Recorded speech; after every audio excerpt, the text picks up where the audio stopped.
You work with, you said, young adults who are coming out of chaos. Would you say your life experiences have pushed you in the direction to wanting to work with that specific population and that specific issue? When I was 1, my father passed away. He went to sleep and he didn't wake up from that sleep. Something in me was like, what am I doing right now? Like, this is insane. This can't be my life. I was shivering, like I'm shivering right now just talking about it. And I was so scared. I thought in that moment, I believed that my sister was dead, but I could not get up out of my bed to go check on her. If you could go back as you right now and you could say something to 11-year-old Annabel in that moment, what would you say to her? What's good, y'all? Before we get into today's episode, I got a quick favor to ask.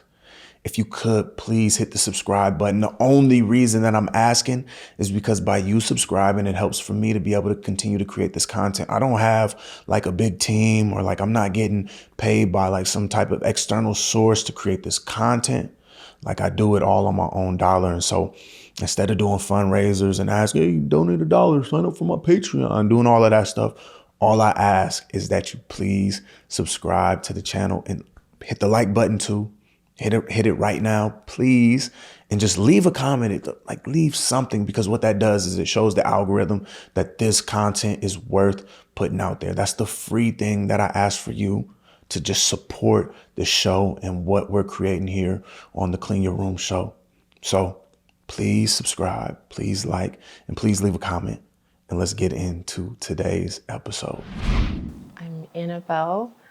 I'm a licensed mental health counselor. I've only been licensed for a couple of months, but I graduated in 2022 and I did my supervision, recently got licensed, opened a solo private practice, and yeah. Balling out. Who do you primarily work with when it comes to therapy? Primarily with young adults that are navigating their life after chaos, whether they came from chaotic childhood homes or any sort of like emotionally intense background or environment, like a chaotic relationship, primarily those things. Yeah. I feel that. I know for myself as a therapist, a lot of my experiences in life really pushed me into the direction of who I wanted to serve when it came to therapy. So I'm curious for you. You work with, you said, young adults who are coming out of chaos. Would you say your life experiences have pushed you in the direction to wanting to work with that specific population and that specific issue? Yeah, and it kind of almost didn't even give me the option, if that makes sense. Like I noticed that when I graduated school, I wanted to work with everything but what I had gone through. And I remember sitting across some clients even who would reflect or mirror back my experiences, and it would make me so incredibly uncomfortable, and I felt like I couldn't help them. So I started with children at first. Then I would see young teenagers, who are just experiencing like anxiety and things like that. But it never quite felt aligned. And so I think just through the process of elimination, I just came to sort of like a crossroads. And I had to sort of, there's something so like uniquely beautiful about being a therapist. It kind of guides you a little bit, like nurtures you into making sense of your own story. And so it only makes sense that I would help others who have experienced similar things to, or exactly the same things that I've been through, and that I feel like I've accomplished, or that I've been able to master, if that makes sense. For sure. How were you able to get from the point of feeling uncomfortable like working with people who resembled some of the experiences that you went through to now like going all in with it and like this is who I'm called to work with, because there had to be some type of process there that you had to go through in order to get to that place. Yeah, I had to stop avoiding my own story. Man, where do I even start? So I had to stop running from my own story. I had to get real with myself. I had to go and do my own therapy. I had to do very, very deep healing, very hard work when it comes to my own healing. And that was talking about my story, at least in therapy, making sense of it, coming to terms with the reality of what was, who I was, and the consequences of my past. Yeah. Well, I wanna go there. I wanna unlock the past right now. Take us back to young Annabel, who who started this journey of where Annabelle is today. How old were you when you started to notice your life was in chaos? Where were you at? Matter of fact, let's do this. Where are you from? Where are we Yeah. at right now? You know, Yeah. like how did we even get Who here? are you even? Yeah. Okay, so I'll just start from the beginning. I think this is important because my story begins, I believe, even before I was born. So I was born in the Bronx, New York, to a single immigrant mother of, I believe I was the fourth. So I have three older sisters. And that's where my journey begins. When I was one, my father passed away. It was sort of unexpected. He, so we were in the Bronx, and my understanding is that he was on his way to work and he got into some sort of altercation, and he went back home and he went to sleep and he didn't wake up from that sleep. And at that point, I was just a 1-year-old baby. My mom and my dad were not together at that point, but I think it was a really big impact on my mom and honestly my entire family, because growing up, they would always tell me these beautiful stories about my dad and who he was and his character, which was really cool. He was just adored. He was loved and adored. So I grew up being raised by my single mom and my with my three sisters, my three older sisters.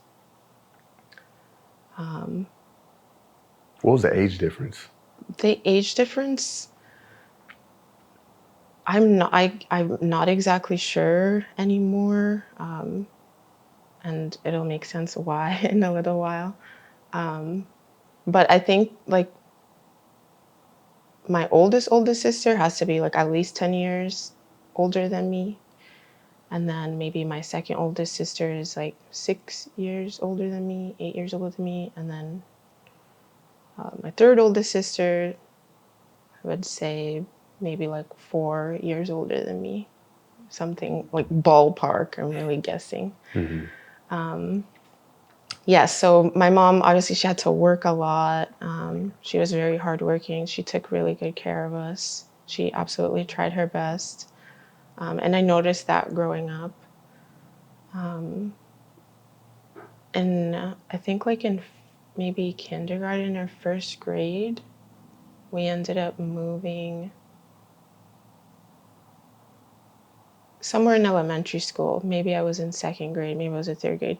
By the way, don't remember dates very well. So Gotcha. usually things will be like ballpark. So we ended up moving to Orlando when I was in like elementary school. We were there for a few years. My mom met my little brother's father. My mind's drawing a blank. She met my little brother's father. My little brother was born in Orlando. He was my everything. Like I absolutely adored him. I was about 10 years old. I remember when my little brother was born. I think I missed a really important piece. When I was 5, I I was molested by somebody in my family, someone who's 10 years older than me. And I was 5 years old, so I remember being 5 due to like fragmented memories and photographs of my birthday when I was 6 years old, my sixth birthday. And I remember we were taking pictures, and my mom had made the cake, and we were taking photos. All my cousins were there, my aunts, everybody was there. And this person, he stood behind me and he was like touching my behind. And I remember blushing. I remember this like it was yesterday. I remember blushing, like my face turned red. And I'm in the photograph like this, like I was smiling, but my cheeks were bright red in the photo. And that was on and off because as I said, we started to move. So on and off when I was the earliest I can remember is 5, but it may have been before then. So we started to move. First we moved to Orlando. My mom was just trying her best. She was looking, I would imagine, for safety for us, for opportunities for her to work. And she was kind of the one person in the family who always did her own thing. Everyone kind of congregated and stayed in New York, but my mom, I believe it was what was best, I guess, at that time, and we started to move. So we moved to Orlando. We were there for a few years. She met my little brother's dad. She had my little brother, and growing up, I so desperately wanted a father. So I would cling to anybody. I would cling to brother-in-laws. I would cling to any boyfriend that my mom had, or any boyfriend that my sister had that was like an older father figure. I would cling to them so desperately as a child. I remember asking my oldest sister's husband at the time if he would be my dad. As a little girl, I asked him, "Will you be my daddy?" And so when my mom met my little brother's dad, I remember my little brother was born. I was 10 years old, and I loved him so much, my little brother's dad. He he was just a stable figure. Like we lived with him and all of that. And I think prior to that, I don't remember having that. I don't remember having like a dad that we lived with who would go to work and I don't know, would bring us stuff or would drive us around. It was really cool. And then there was a night he worked at the apartment complexes that we lived at, and there was a night he took me in his golf cart,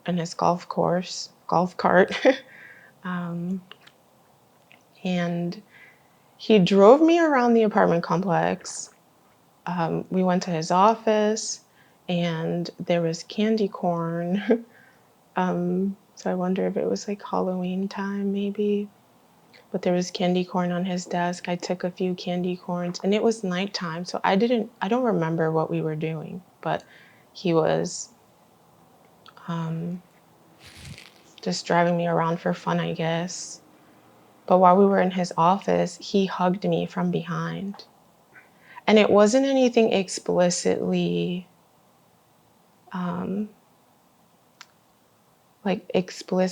or overtly sexual. But when he hugged me from behind, he was very close to me.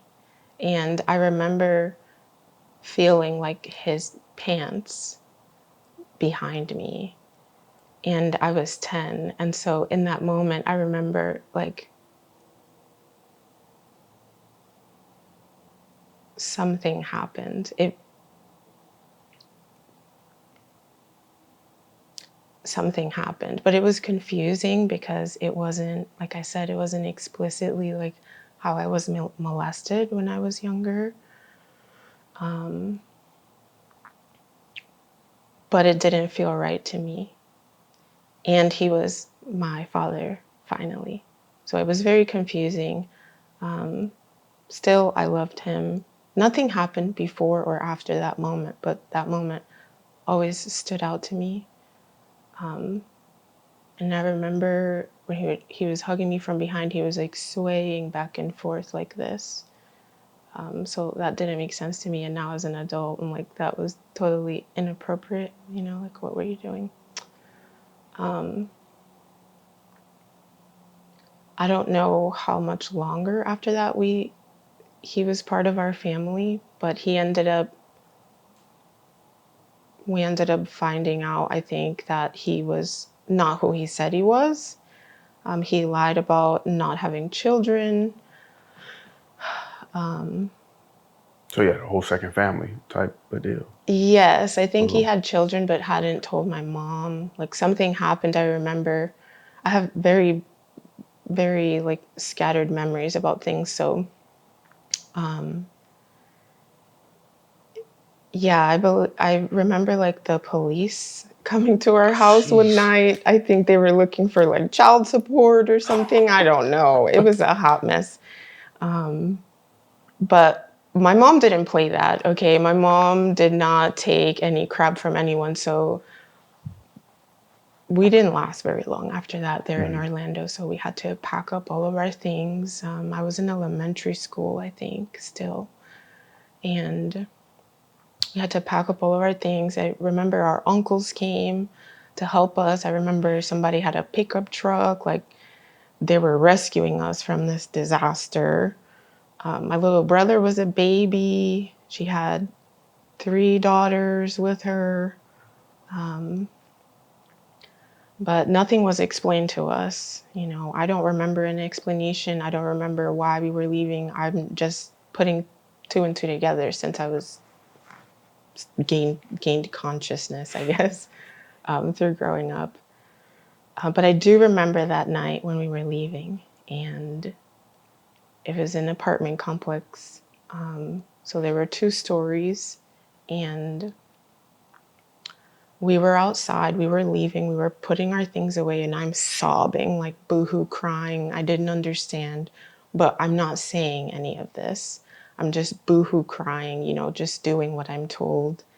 And I'm outside and I look up to him, and he's on the second floor on the outside balcony looking down on us.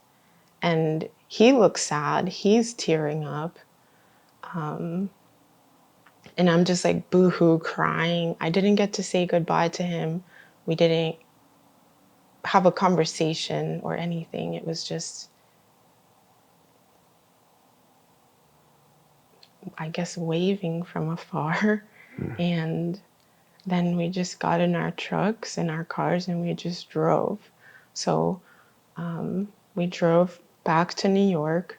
I believe that we stayed with a family member, maybe an uncle. I don't know. We were like sleeping on the floor, you know, with our little makeshift beds and stuff. My mom's probably trying to get back on her feet. We're restarting again. So maybe that lasted a few months, several months, I don't remember. Then we moved to Rhode Island. Rhode Island? Yeah, Rhode Island. Rhode Island was horrible. I did not have a good experience there. I did not like it. But I think,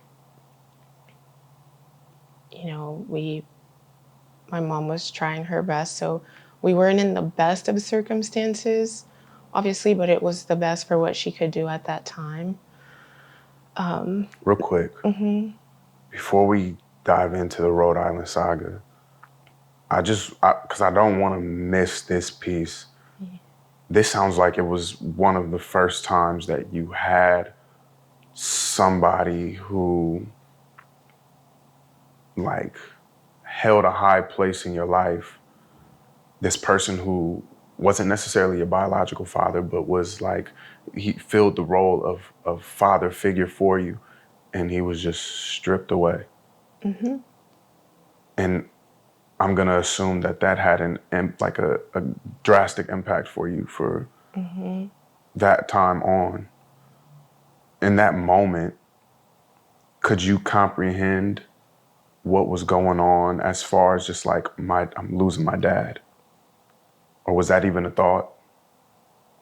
I don't think it was a thought at all. I don't remember thinking I'm losing my dad. I didn't comprehend in that moment, and I don't remember how much I suffered thereafter, but it was bad because on top of everything, our mom was very physically abusive towards us. And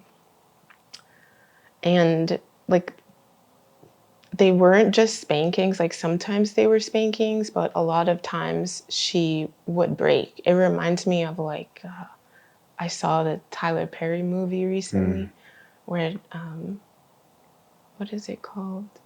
Anyways, she snaps and she just It's like lost. rage. Yeah, it was rage. So our mom would, like, out of rage, she would hit us. She would beat us, and it was pretty bad. So throughout all of this, that was going on. But I think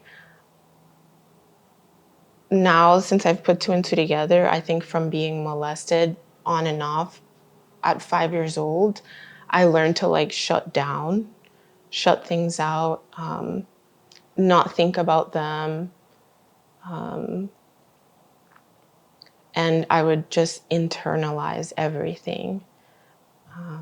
I would never speak about my emotions. I would never say I'm sad. I would just cry either in front of people, or I would cry in the silence, or I would cry in the car, or I would turn this way and cry looking out the window so no one would ask me what was wrong, or I just didn't want to talk about it. I don't think I knew how. So I really didn't have the words for like identifying or the awareness to understand what I was feeling or what was really going on in that moment or in those moments. It just, I don't know, maybe it felt normal. Like, this is just like life. This is just what happens. We're moving again. We're packing our things again. So, yeah, but later on, I would come to understand that that was a really pivotal moment in my life. And just the loss, once again, because I grew up understanding that I'd lost my father. And my three older sisters and my little brother, they have different fathers. So it was only my father who had passed away. My two older sisters, they share a father, but they could locate him if they really wanted to. They could go to the Dominican Republic and they could speak to him if they wanted. My sisters, my third oldest sister, I believe her father is alive, but there's no communication. But still, if you really wanted to, you could locate him. My father, he was gone, And it didn't help that when everyone would talk to me about him, he was just an angel. He was a wonderful person. He was kind. He was generous. He loved you so much. He got drunk apparently one night when I was a newborn and kidnapped me from my mom because she wasn't letting him see me. And so I grew up understanding that I missed out on this really awesome human being who was my father. And so there was that imprint that was placed on me at 5 years old by an older male in my family. And then there was my little brother's father, who was a really important person in my life. And then, never heard from him again, never saw him Ever? again. No, because I believe what happened was my mom was, hoping to put him on child support, and the powers that be, the law or whatever, we got a letter once saying that he was deported. Oh, So dang. we don't even, Was he from the DR as well? we don't know where he No. was from. Oh, dang. But, Okay. yeah, because he didn't tell us the truth about who he was. If you could go back as you right now, and you could say something to 10-year-old, 11-year-old Annabelle in that moment, what would you say to her? In the moment that we were driving away, what would I say to her? Or like if you could just be with her, Yeah. the Annabelle that's turning and not letting anybody see her cry, or the Annabelle that's just silent and not like, well, how would you show up for her? I would notice her. The person that I am, I would notice her immediately. And I think that's a skill I developed just throughout all of this, but I would notice her immediately. There's no way you can turn away and I'm not going to notice that that's what you're doing, that you're crying. And even if I wasn't outwardly showing, I would just embrace her. I think I would hold her. I would hug her. I would give her a tight squeeze. And I would just affirm her that she's loved, that it's okay, that it's not her fault. And I would do her the decency of explaining what was going on, maybe. I've noticed that with a lot of the excuse me, a lot of the kids that I've worked with, and just kids who experience a lot of trauma, that's a very similar position that they're in, where it's like what they're experiencing, what they're feeling, what they're going through. Even for myself, sorry, even for myself, just growing up with the traumas that I've experienced, it's like you almost feel invisible, and all you need is for somebody to just see you, not the physical you, but the you that is hurting, the you that is crying out silently, for somebody to just be there. And how much of an impact that would have to know that, man, somebody actually does care. Yep. That's exactly how I felt growing up, because as a 5-year-old, mind you, my mom was very protective. She was extremely overprotective of us. She was very strict with us. We weren't allowed to have sleepovers and that sort of stuff. So being 5 years old and being in a very large family with lots of cousins, lots of gatherings, always somebody present, I ended up alone in moments with this individual when I was 5 years old. And I was being abused and nobody noticed. So I grew up, definitely I internalized that. Like, I'm invisible, nobody really cares about me. Even though my family absolutely adored me and they loved me dearly, and I believe they still do, but I I fell through the cracks in a lot of moments. And I internalized that. So, and when we were leaving, when we were moving, when we left him there,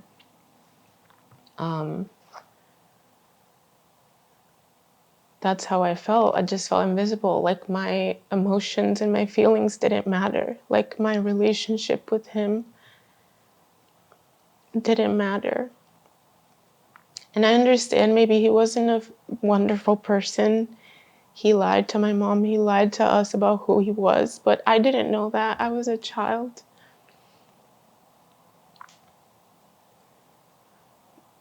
So I definitely grew up, even all the way through adulthood, that internalized belief about myself, that negative belief about myself that I'm invisible or that I'm easily ignored was very real. Man, first off, I want to say I appreciate you sharing that. Because I know it takes a lot to share things like this. If you're out there watching and this is something that is resonating with you, just continue to have the internal dialogue with yourself to understand the story that it is that you're trying to understand. What you went through and what you're going through, what you went through, it's very real. And so many of us never get to a place to where we actually are able to tell the story, to where we're actually able to get through it. And even though like right now, like this is something that's super emotional, it's fresh, and many of you might not know, but this is probably like one of her first times talking about this to someone outside of her therapist. And so it's taken a lot, and I know it's taken a lot. So I appreciate you sharing that. But when you do share things like this, there's somebody out there who is being liberated because they are in that exact same position. How do I even talk about this? How do I even share this? I'm so angry. I'm so frustrated. There's so much attached to this. But I want to keep pushing. Rhode Island. We moved to Yes, Rhode Island. we moved to Rhode Island. My mom, I think, followed my aunt. When we moved to Orlando, I'm pretty sure that my aunt was there, my biological father's sister. So my mom, I guess, followed her there, and or maybe it was a friend.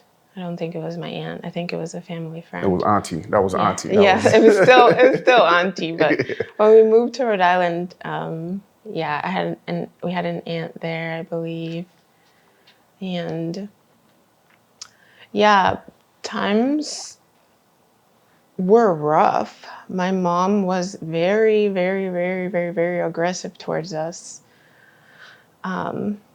And to this day, I don't understand. I don't understand why to that extent. And I believe that out of all of my siblings, or out of my sisters at least, it affected me the most. It affected me the way that it did. I internalized every single beating, not only mine, but my sister's. So I was the youngest of the girls. So my sisters would get in trouble a lot because they're a little bit older than me. So they would either like not do the dishes, or things would be misplaced, or somebody had an attitude, or somebody was doing something my mom wasn't happy about, and they would she would just go in on them. And it could have been with anything, sometimes like an extension cord or a shoe or a freaking spatula, just anything. And I would internalize that, because the dynamic was that when she was beating one of us, No one was to do anything. You couldn't barely even look. You couldn't tell her, Mommy, no, stop. You couldn't. I think we were all just paralyzed in fear. And so I grew up internalizing that fear as well. I was very afraid of her. I respected her very much so. But I was also very afraid of her because, you could drop something by mistake or anything. She would just, you'd get it. You'd get beat. You'd get smacked in the face. You'd get punched. You'd get thrown on the ground. So during our Rhode Island years, it was pretty bad. I remember family would come and visit us, and I would be filled with anxiety because when they were there, when the family would come visit, yeah, All everything good. was cool. But our cousins and stuff, like the family knew how my mom was at the same time. Like she was the more loud one or the more aggressive one. And at the same time, my mom carried this role of being an amazing cook and an amazing host and an amazing baker. Like she would bake the cakes. She was a good time. My mom loves to dance. My mom loves to laugh. So when the family would come, we would all have a good time. And in being in Rhode Island, we were closer to them now since they were in New York. It was just like maybe like a 2 or 3 hour drive. I don't remember. But they would come and it would be like, okay, so at least for the time that they're here, it would be no tension at least. And I remember as a little girl, as long as they were there, the tension was okay. But as soon as people started to get jittery, like they're about to leave or pick up their keys or say, all right, anxiety.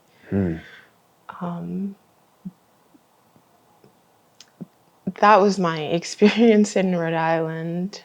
We were there for a few years. I believe I was there sixth grade.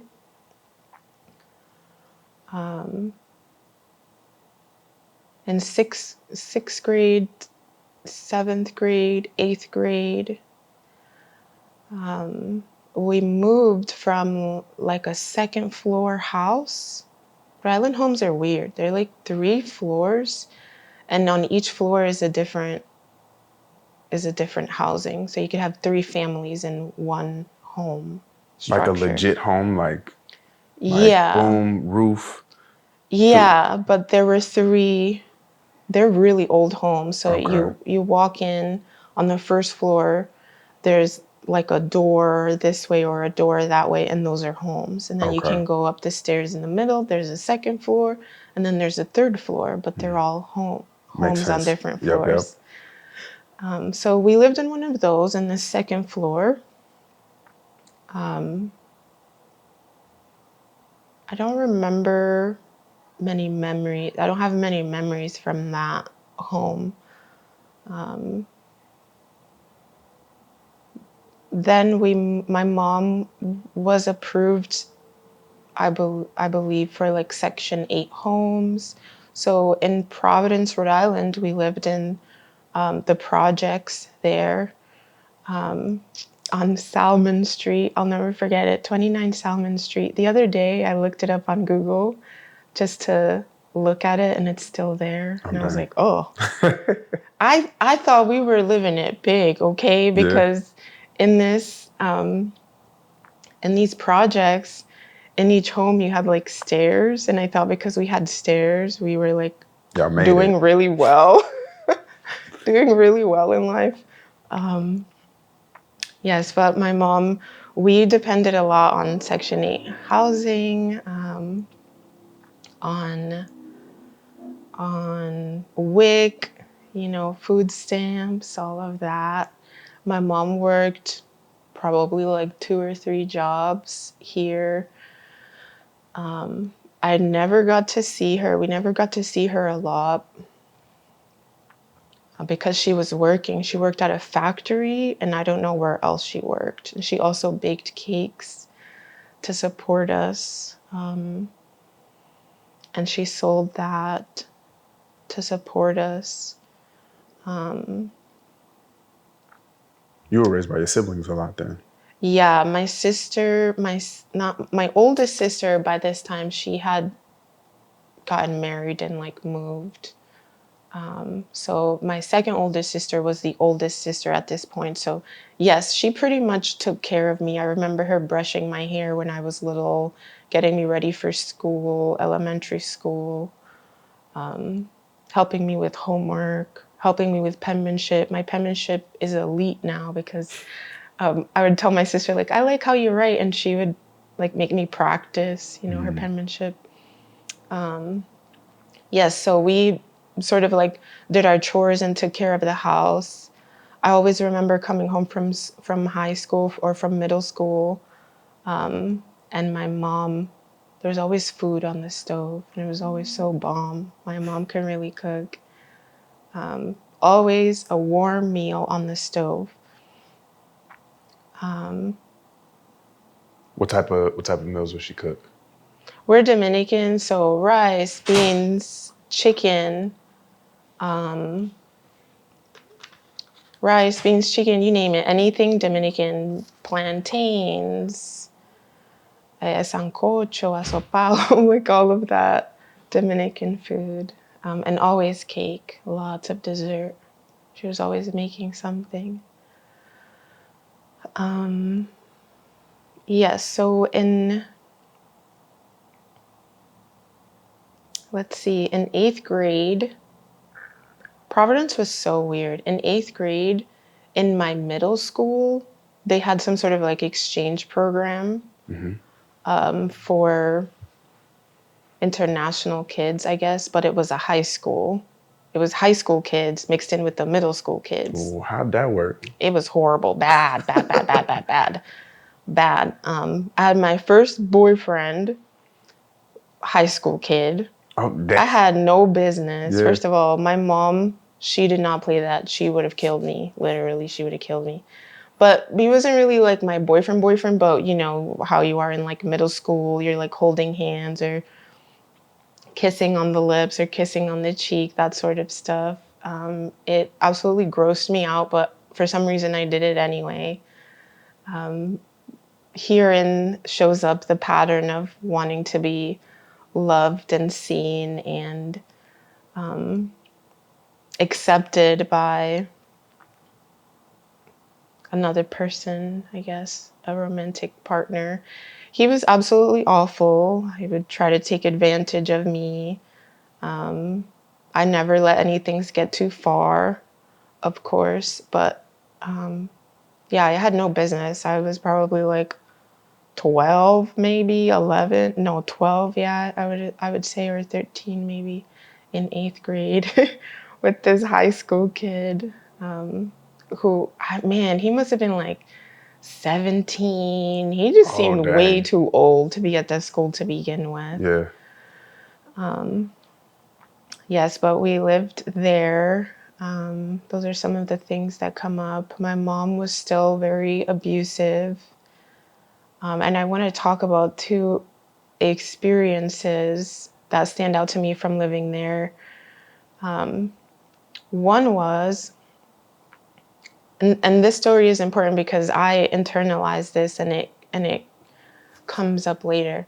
There was an evening, so my mom worked nights at a factory overnight. This video right here is your sign going into 2026 that it's time for you to book your therapy appointment. We're not pushing it off no more. We're not acting like everything is good. We're ready for real change, real improvement, and real abundance to come into our lives. And the first step is making sure you take care of this thing right here. And how you gonna do that?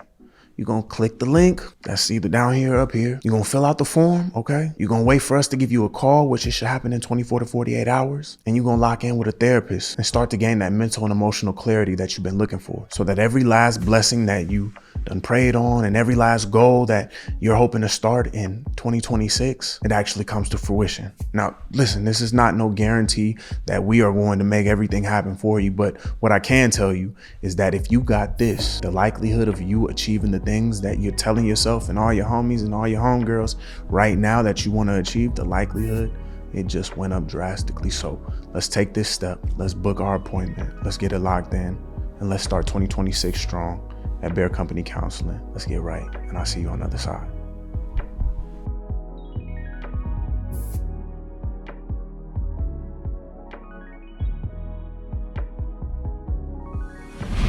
Yeah, so I would sit on the first floor and watch cartoons after school. So every day that she called at the same time, I would answer the phone. It was usually me.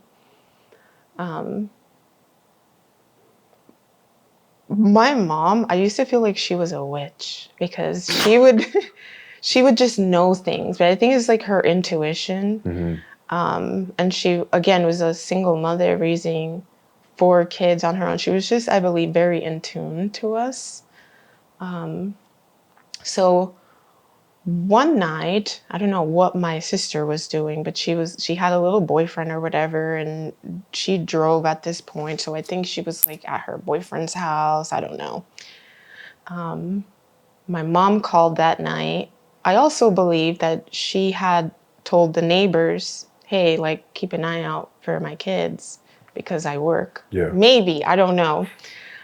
So one night she calls and she's like, she's on one. And she's like screaming on the phone, like, you're always the one answering the phone. You think I don't notice? I'm like, I'm just watching cartoons down here. And she's like, where's your sister? Put your sister on the phone. And I think I told her, like, oh, hold on, let me get her. And like I went up there and she wasn't there. And I don't remember what happened, but I may have lied to her and told her she's at the store or something like that. And she wasn't. So my mom was like, when I get home, I'm gonna kill you or something. I don't know. Like, when I get home, like, I'm coming home right now. Anxiety. It was nighttime. I don't remember if she came home immediately after. I believe that she worked far away, maybe. I don't know. But I remember we had 4 bedrooms up there. One I was to share with one of my sisters. My sister, who had been with a boyfriend, had her own room. My little brother had his room, and then my mom had her own room. I would spend most of my time in my little brother's room. So I would sleep in there. And I remember it was nighttime, so I think we had called my sister or something, like, mom called and she knows that you're not here, like, you need to get home. And so she came home. My mom at some point came home that night, and I remember her coming up the stairs, heavy footed, stomping up the stairs, stomp, stomp, stomp, stomp. And I'm in my little brother's room, like under the covers, like, which room is she going into? Is she going into all of ours? Is she going into just... And when I tell you, it was one of the scariest moments of my life. My mom had come up the stairs and she went into my sister's room and she beat on her so bad. You could hear the screaming, the yelping. Mom, please stop. Please, no. Ja, ja, like, please stop. And my mom would just, you could hear it smacking, banging, punching, kicking, you name it. My mom grabbed a chair, and I remember the chair. I remember the chair, parts of it were like wooden. So the frame of it was hard wood and the cushions were like cloth. And she took that chair and she broke it, disintegrated it on my sister's body, just beating her with it, slamming it on her back, everywhere. And that went on for however many minutes. She didn't come into my room that night, but I was shivering. Like, I'm shivering right now just talking about it. And I was so scared. I thought in that moment, I believed that my sister was dead, but I could not get up out of my bed to go check on her.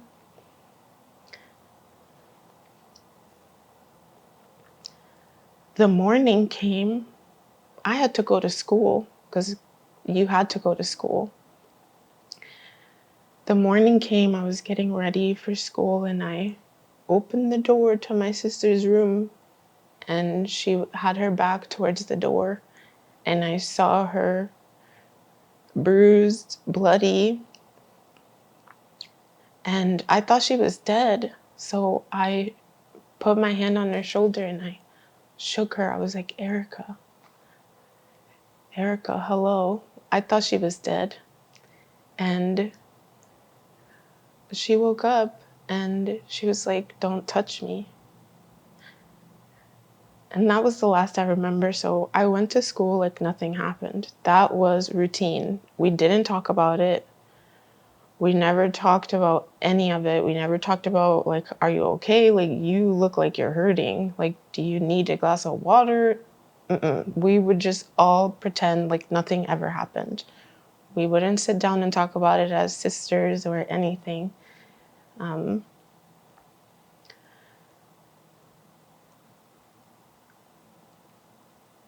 I later noticed that I internalized that I should have done something. I should have gotten up out of my bed. I should have stopped her. She could have killed her. How alone my sister must have felt in that moment, knowing that we were all there and we could hear her and we knew what was happening and we didn't go into that room to help. We were also all terrified of her. If she would have killed all of us. Then it would have been me, or it would have been my sister, it would have been one of us, or all of us. So that was pretty normal for us. We wouldn't talk about it. And I went to school again like nothing happened.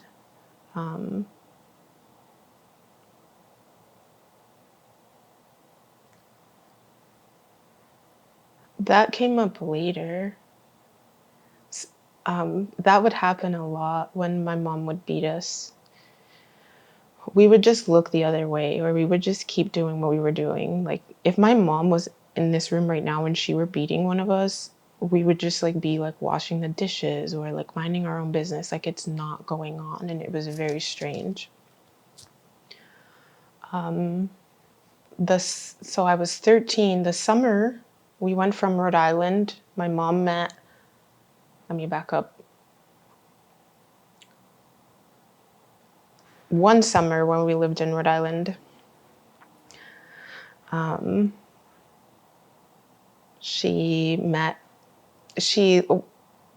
summer she sent us to Dominican Republic.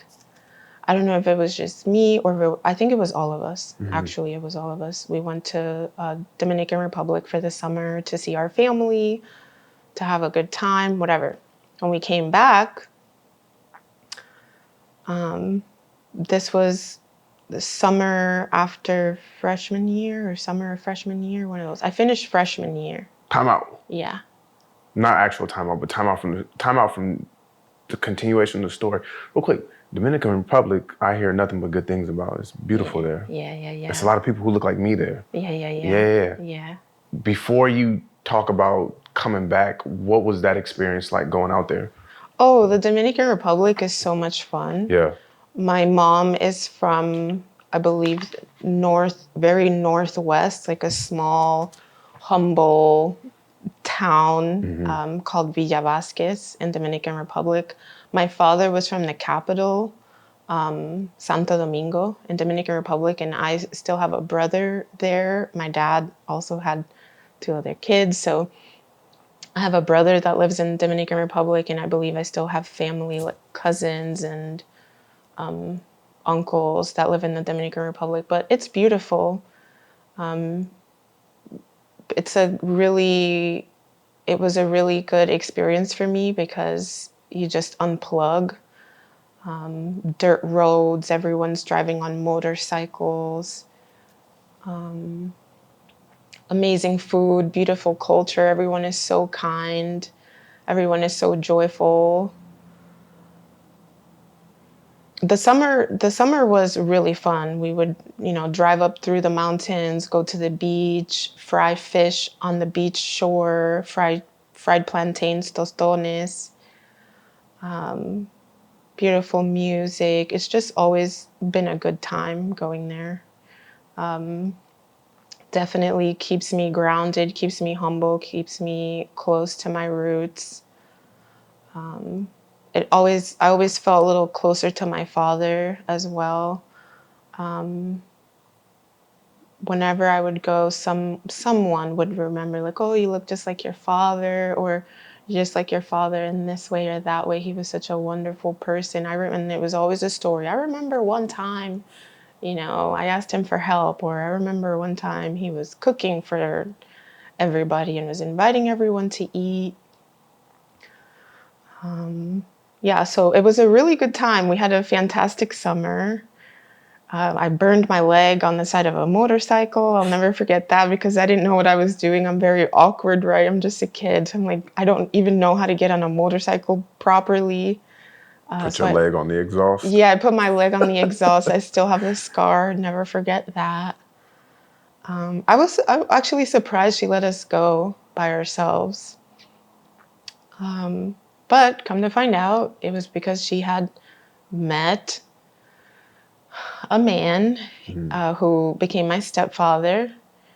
And I remember when we came back from Dominican Republic, there was news that we were leaving.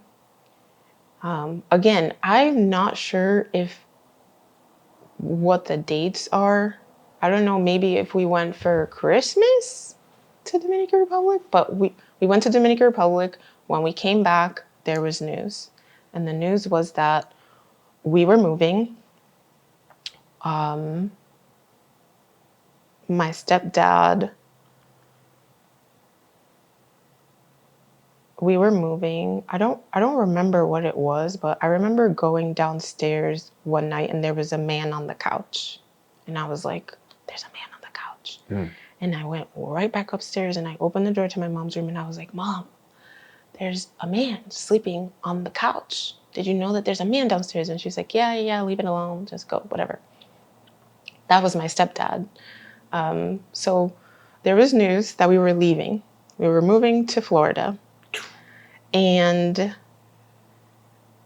she gave my two sisters the option to come with, or they could stay and live with whoever they wanted. My mom's thing was always that you had to finish high school, and I believe that by then my two sisters had graduated high school, so they were kind of like on their own. For me and my little brother, that was not an option. We were still young. I was about 13, 12, 13, going on 14.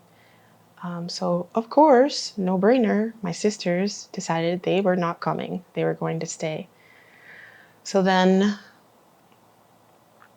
that left me, my little brother, and my mom and my stepdad to move to Florida. Another instance that I remember that's very important, that's a very important part of my story was I think we were very mad with her. We were very mad at her because we were moving yet again. There was no explanation. At least for me, there wasn't. I don't remember if she explained anything to my sisters, but I don't think there was. So we were mad. I don't think we were talking to her much, and she wasn't talking to us. That got very tense in the household. And one night she snapped once again. One day she snapped once again. And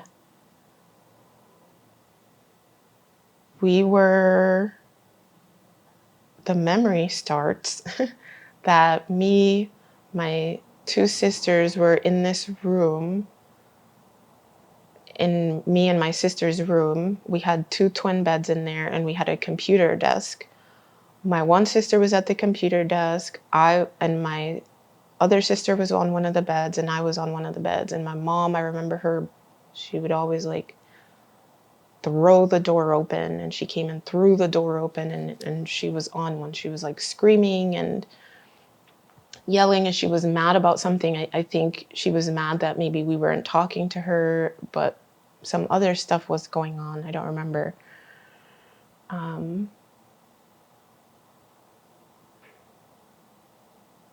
she started beating my sister. She started beating her. She started beating her, started beating her. My sister, who was on the computer, again, she was not turning around. She was just like on the computer with a mouse. Meanwhile, I'm watching my sister get beat. My mom is like hair punching, slapping, kicking on the ground, dragging, all the things.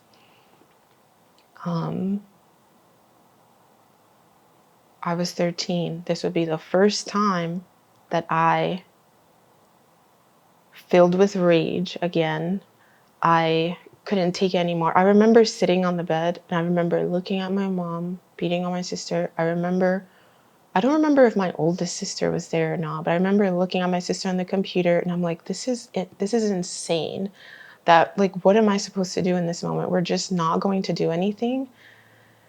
And she was beating on my sister. None of us ever fought her back. So we would just take it. And she had her on the ground and I just couldn't take it anymore. I got up and I went up to my mom and I pushed her and I screamed, "Get off of her!" And I pushed my mom. She fell against the wall and everyone was in shock. My mom was in shock. My sister was in shock. I was in fight or flight, right? That was crazy because none of us had ever acknowledged until that moment. And I was the youngest one. So that happened. I remember my mom she stormed out of the room. She went downstairs. You could hear her. She was very heavy footed, stomping down the stairs. We slammed the door to the bedroom and you could hear her in the kitchen scrambling through metal. And we were all panicking, right? We were looking at each other like, is she coming back? Is she going to go to the next one? Because that used to happen. And she came up the stairs. She had a long kitchen knife in her hands. And the three of us were holding the door, trying to hold the door shut, so as to not let her in, because she had this knife in her hand and she was like trying to get through the door. It was like a scene out of a movie. It was so crazy. My stepdad was on the couch. She had to pass him to go in the kitchen, grab it, pass him to come back and go up the stairs. She passed him twice. He did not stop her. That stayed with me because now we were going to move and live with him in a house in Florida. But she didn't get to us. It was so bizarre. It was so scary. I had my first and last panic attack in that moment. My mom had gone downstairs. She was going through some sort of like hyperventilation. I don't know. Someone called the police. I don't remember who it was. I don't know if it was my stepdad. I don't know if it was the neighbors, but I remember the police had come. I had a panic attack on the bed. I was hyperventilating. I couldn't breathe. And my sister, who I pushed my mom off of, she held me so tight in that moment. She was so strong. My sister is so strong. She held me in that moment, not a single tear in her eyes. She held me so tight and she was rocking me back and forth and she was like, "It's okay, it's okay, it's okay. Breathe, it's okay." And she was like rubbing me and I calmed right down. The police came. My mom, I don't know what story she told them, but I think she acted like it was fine or like she had some sort of a mental break. I don't know. She acted like she didn't remember anything. Maybe she didn't. I don't know. But that's how I interpreted it, that she acted like she didn't remember, like nothing had happened there. The police came and went. Nothing happened. My mom struggled with mental health. I would like to side note. She struggled with mental health, obviously.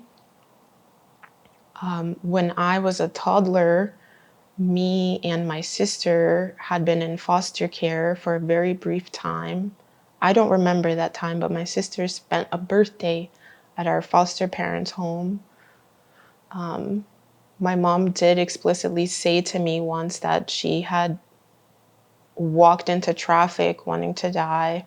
She explicitly said to me one day, I was sitting on the couch on that first floor, and she said, you all make me want to die. You make me want to kill myself.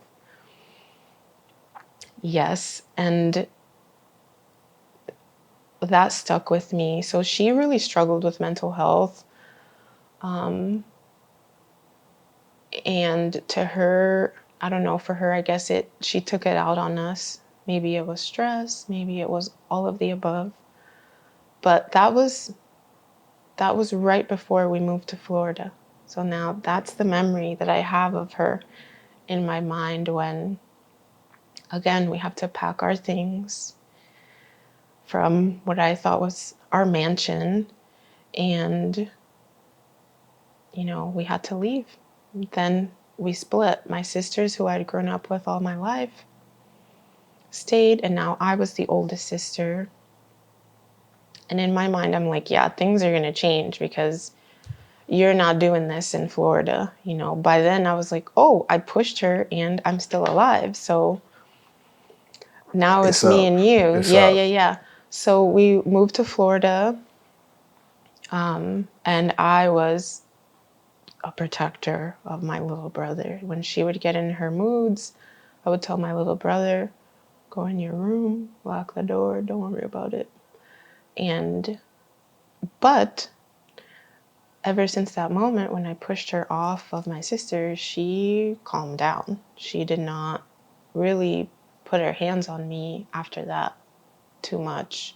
There was maybe a couple of other times she punched me in the face at a party at my aunt's house. Again, no one did anything. There were guests there. I was defending my little brother who was deaf, and she was yelling at him to get out of the pool. And I'm like, you're forgetting that he's deaf and he cannot hear you. You have to. And she knew this, so it was just weird to me, but I don't know, maybe she felt embarrassed. And I was filled with rage in that moment, and she saw me and she thought I was going to hit her in front of everyone, so she punched me instead, right in the mouth. Yes, so we moved to Florida. We went from living in the projects to living in a beautiful suburban home in Florida with a backyard. And so my stepdad, he provided that for us. He was actually a wonderful person.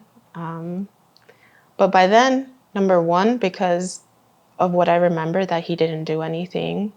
When my mom passed by him twice and got a knife, I did not respect him whatsoever. I did not trust him to keep us safe or protect us, to stand up to her.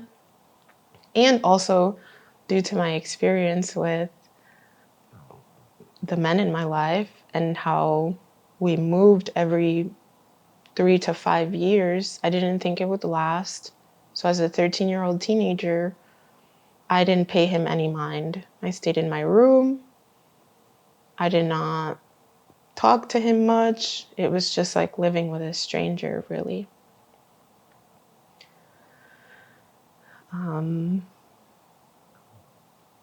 Yeah, so Florida was a very big culture shock. Have you ever seen the movie Children of the Corn? Yeah.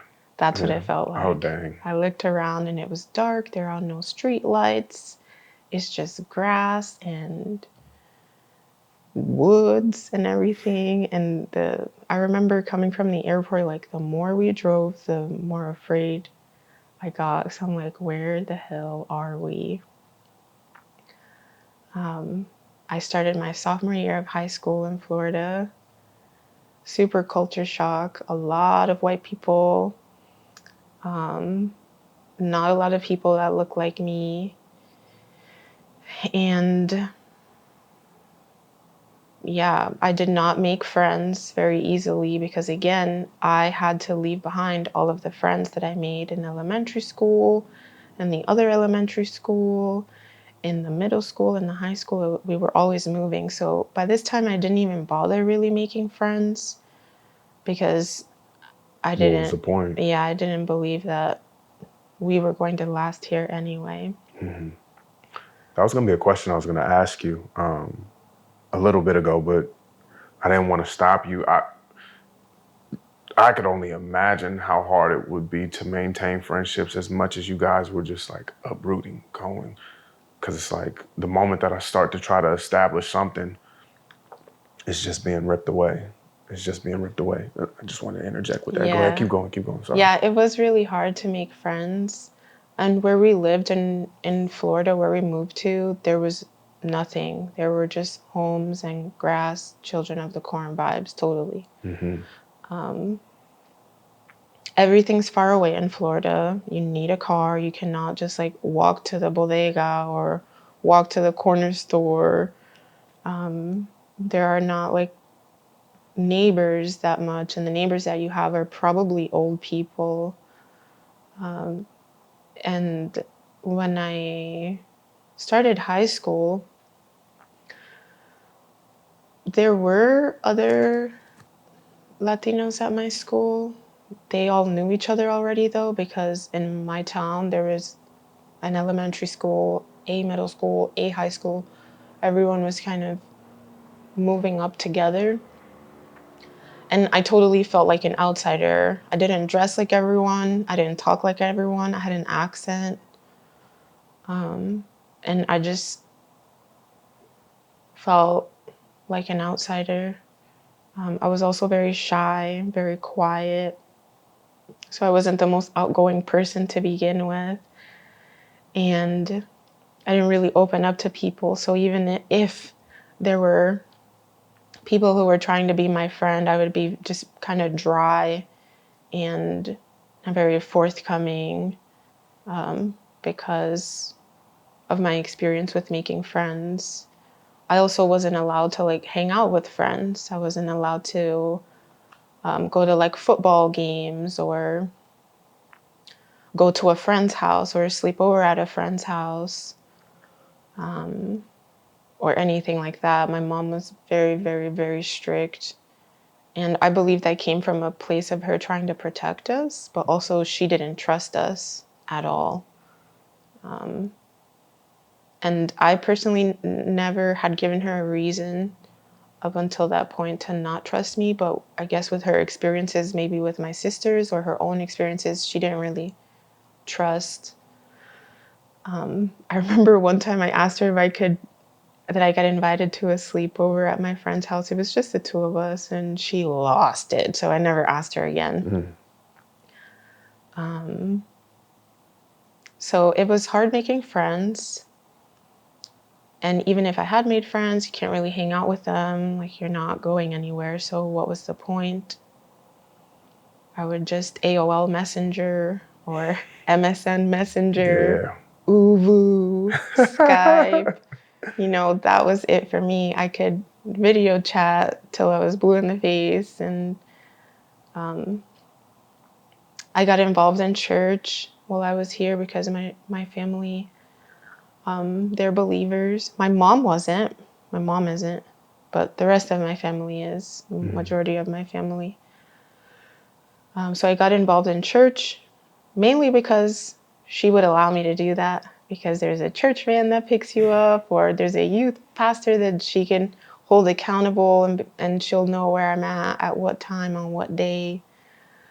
And even still, if the church service went over a little bit, she was calling, like, where are you? Do you think I'm stupid? You said it was 8:00 and it's now 8:30. You need to get home right now. And I'm like, Mom, I don't drive. And we have to drop off 20 other kids. So everything was always very anxiety inducing. Even though she hadn't hit me in a while, it always felt like she could change her mind or snap at any moment. So I grew up with that mentality of my mom just being someone who was very unpredictable, someone who you couldn't talk to, someone who was very angry, someone who didn't trust me.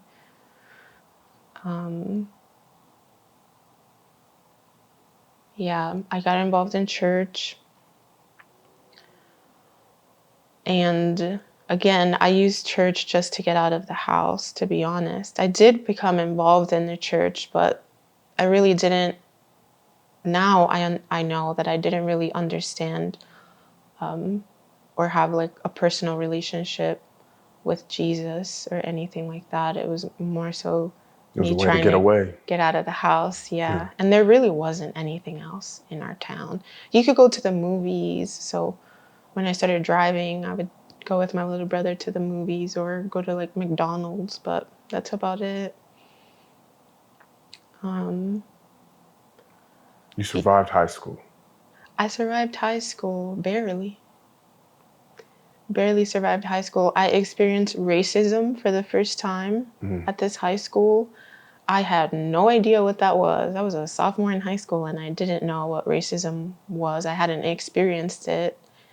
And I remember in science class, there was maybe she was from Guatemala or Ecuador, and she was a new girl at my science class. And I was like, I will be your friend. I will help you. I speak Spanish. So I would speak to her in Spanish.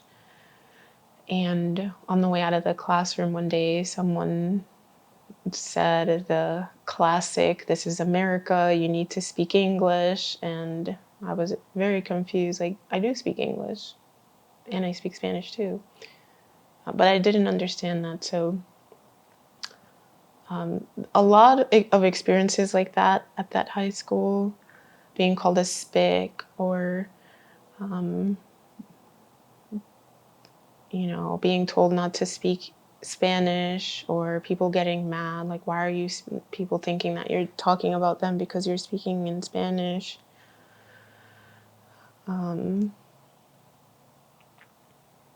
Yeah, totally going through high school feeling completely invisible, not really being able to participate in clubs or in activities because mom thought you were doing something else rather than being at the clubs.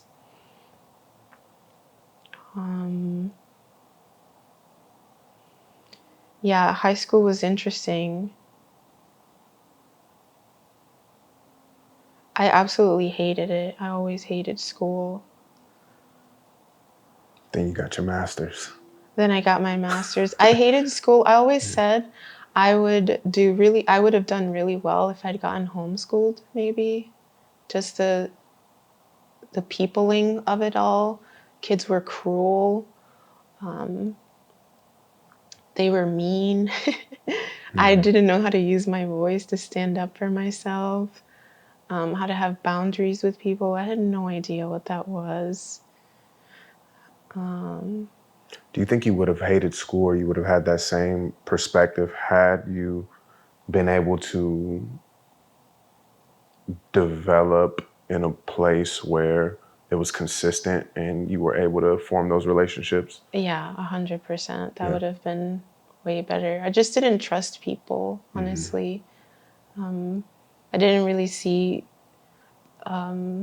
people as having good intentions. I didn't see people as people who were going to be in my life for a long time. Everything felt like it was fleeting. So yeah, I didn't really trust people. I wanted to be accepted. I hated being alone.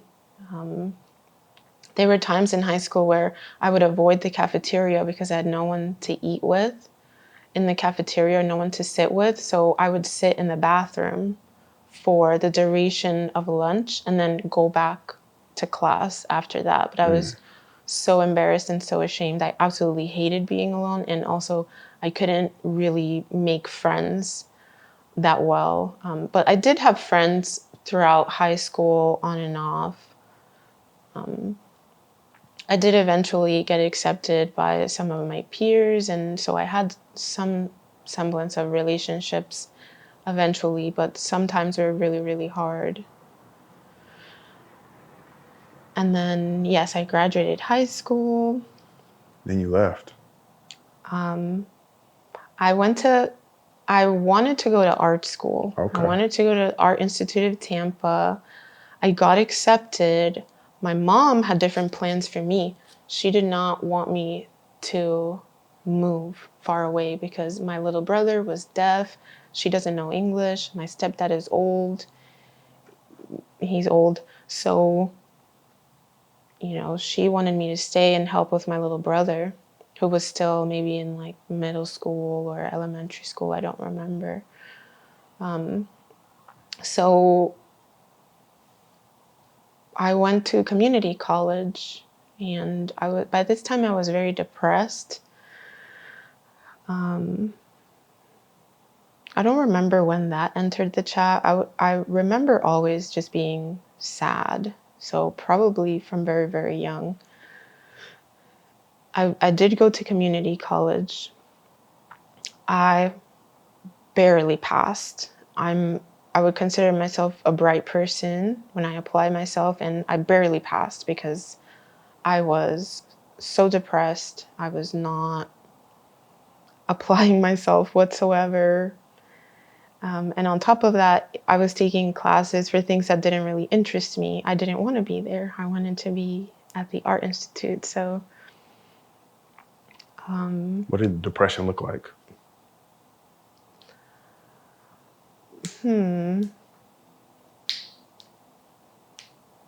it felt like I wasn't really grounded in anything. Like I didn't really see a purpose to my life. I was sad, just like existentially sad. But if you asked me at that time what was making me sad, I wouldn't be able to tell you. I felt alone. I was far away from all of my family, although they would come visit at times. It was, I think, a very hard, challenging transition for me, for all of us, my mom included. I was having troubles at church as well.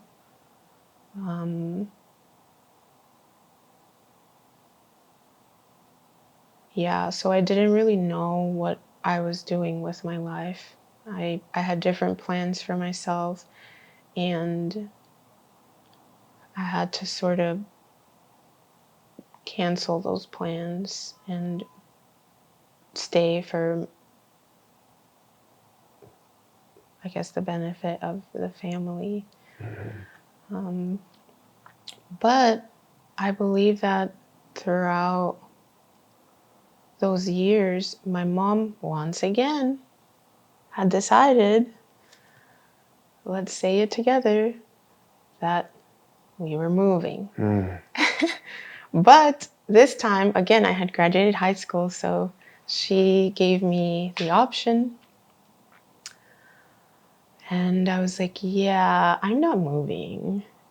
So my stepdad moved. I believe they were either going to the Dominican Republic or New Jersey, where some of my family had moved to by that time. And then my little brother was going to go with my sister in New Jersey. And she was like, you can stay here in the house. And I was like, okay. And I had begged and pleaded, please let me keep my little brother. Like, I'll work, I'll make it happen, whatever needs to happen. And she obviously said no, because he would have been better off in New Jersey with my sister, who was married and they were established and all of that. So for a little while, I stayed in that house by myself. So I went from living with my sisters, close to all of my family, my cousins, my aunts, my uncles, to downgrading just the four of us, and then down to it being just me. Whole time I'm feeling like I'm alone, I'm invisible, I don't matter. And the thing was also that I would agree to everything. I would say like, yeah, I can stay here. Like, oh yeah, that sounds great. I'll have a house to myself. Wait, what am I gonna do? So I stayed alone in that house, and my depression just kept getting worse and worse. I remember just questioning everything. I remember questioning my belief in God. I became an atheist because I felt like God should have taken my depression away, and he wasn't. I was praying and praying and praying every single day, and my depression wouldn't get better. I would take showers with fully clothed. I would just get in the shower and I would just stand there. I would talk, I would call my friends, but I would pretend to be fine in front of everyone. I would pretend to be okay. But when I would be by myself, I was crippled with deep, profound sadness. Like, it's almost inexplainable.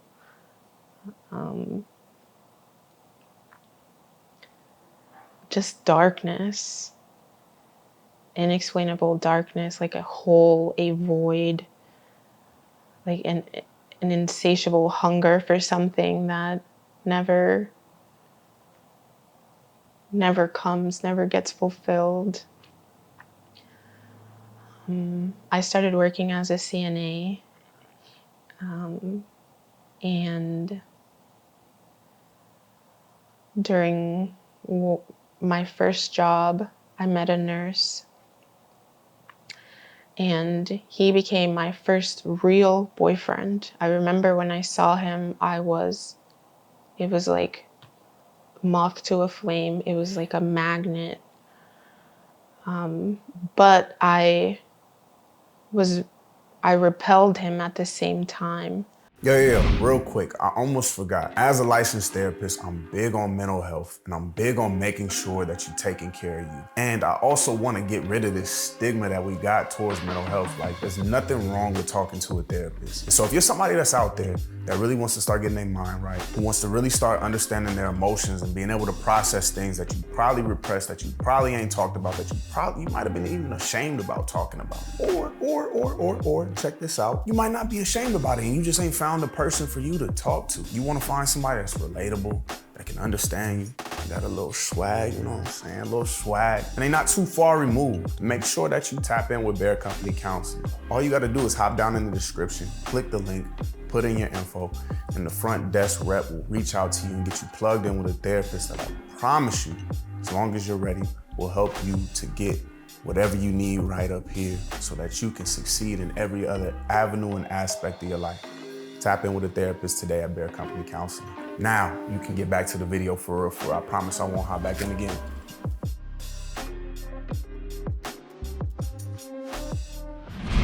It was like moth to a flame. And at the same time, I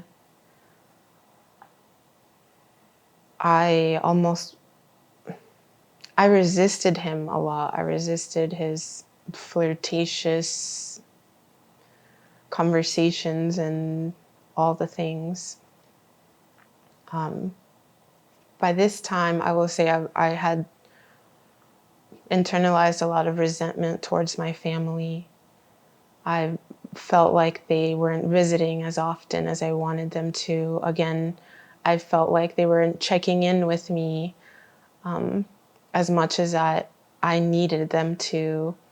And it kind of mirrors that time when we were moving from living in Orlando and walking away from my little brother's father, and no one was checking on me, or when I was left alone with that individual who was molesting me as a child and no one was checking on me, and living alone.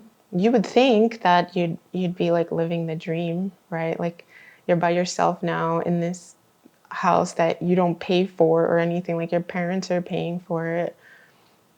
All you have to do is like keep it clean and water the plants. But I felt so incredibly alone, and like my family would come and visit here and there, but just not as much as I really needed to be around them. I needed to be with them. And they also wouldn't check on me very much. And at the same time, I pretended like things were okay. So there was that conflict. So yes, I started working as a CNA. I remember seeing this person, a new nurse that came in, and yeah, I was like moth to a flame. And at the same time, I was like, yeah, I want nothing to do with this person. And he would be very flirtatious towards me. And I remember like charting on the computer one day, and he was like, when are you gonna let me take you out for dinner and that sort of stuff? And I'd be like, oh, never. I'm never letting you take me out to dinner. The answer is no all the time. Eventually, with his charm, I fell for the charm, and we started hanging out. We started to date, and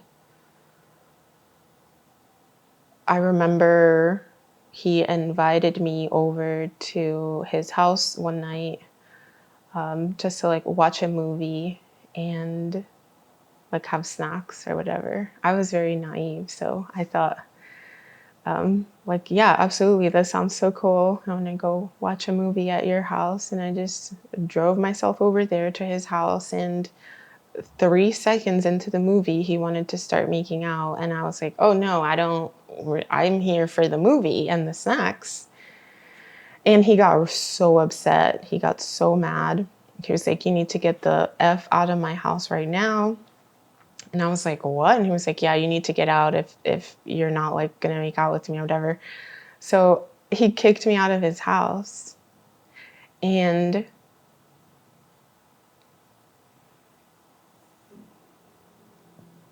this will show you how non-existent my self-worth was, because he kicked me out of his house and I started banging on the door.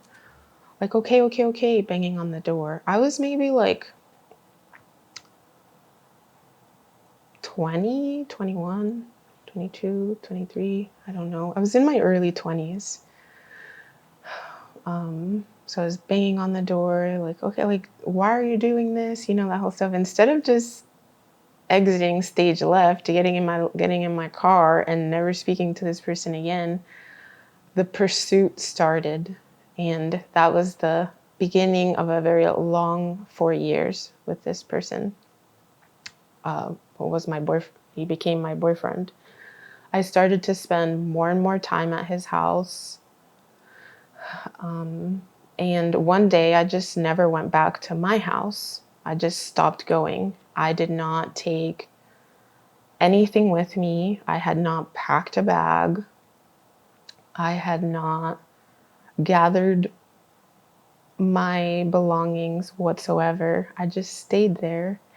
And he didn't like what I wore anyway. So he would just buy me new clothes and buy me new things. He would call, one day he called it that hippie shit, which is what I would wear. I guess he didn't like it.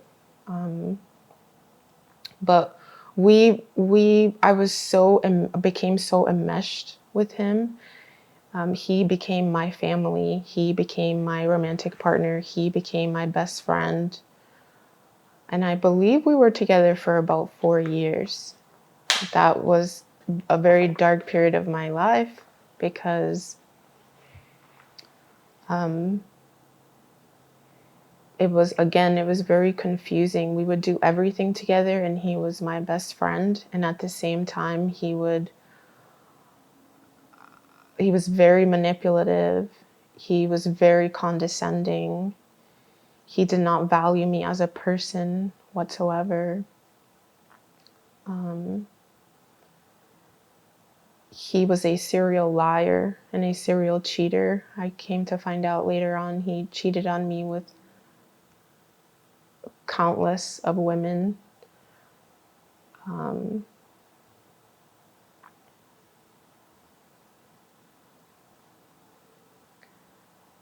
I Whatever was left of me, by the time I was deep into that relationship, I completely lost myself. Completely lost myself. I would have done anything that he asked me to do. And a lot of times I did, even though I didn't want to. he would put me in very embarrassing situations.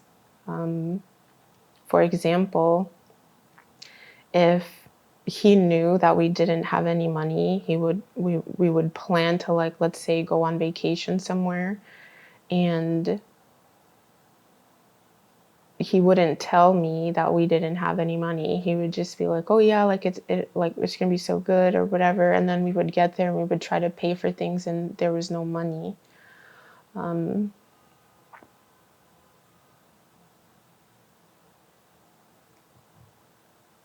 He enjoyed going to like strip clubs and stuff like that, so I would start to go with him. He wanted to pay for sort of like champagne room experiences, and I'd gotten to a point so far that I'd lost myself so far that I was okay with that sort of stuff. I enjoyed it as well because it's what we would do together, and it's what made him happy, and therefore it made us happy. Again, an experience happened. He wanted to go to Las Vegas for his birthday, and we went to Las Vegas with no money. And he wanted to book a champagne experience, a champagne room experience for his birthday with his girl. And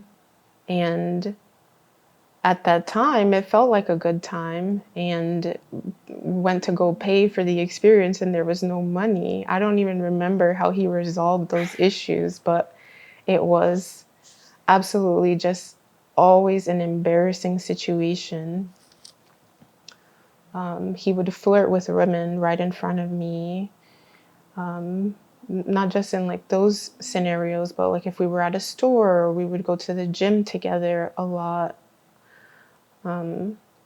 He would just look at women, look, like didn't care. Like you had to be okay with that. Like stop being insecure, stop being jealous. I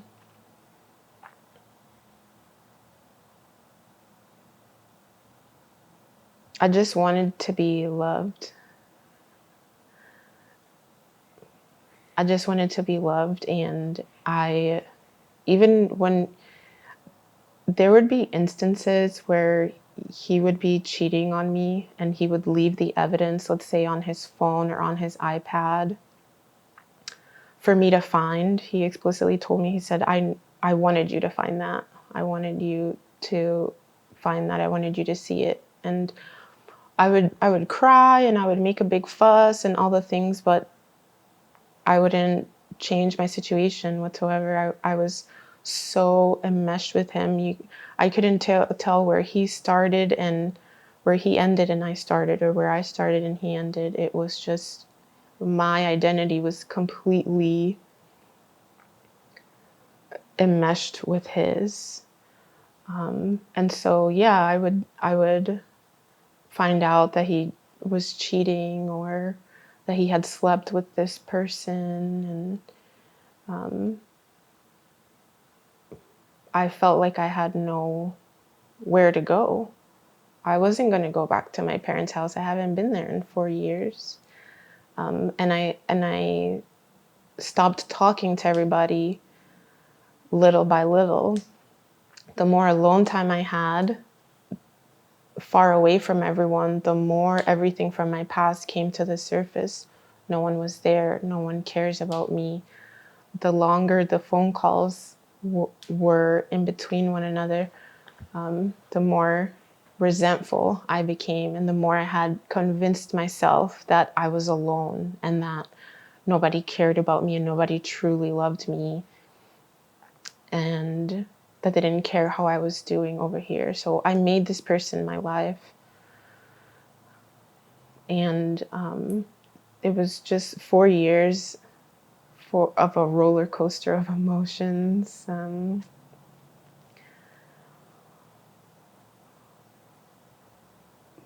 I was even more depressed, hitting rock bottom, fantasizing about death, about what it would be like to end it all and just go be with my father or whoever.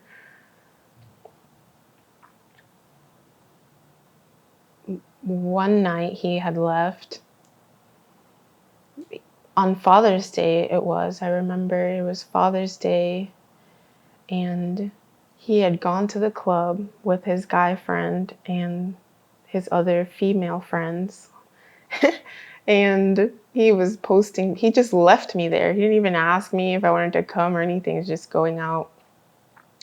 And he was posting, I remember on Snapchat, taking shots with these girls, and I just broke down. I just broke down. I remember texting him, like, why would you leave me here? Like, who are you with?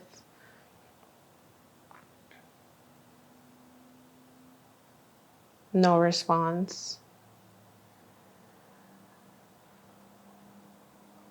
I got so sad in that moment. I remember we had a bottle of vodka and I just like sat on the ground. I'm not a drinker, I'm not a huge drinker, but I remember I sat on the floor with this bottle of vodka and I was just gonna chug the bottle of vodka.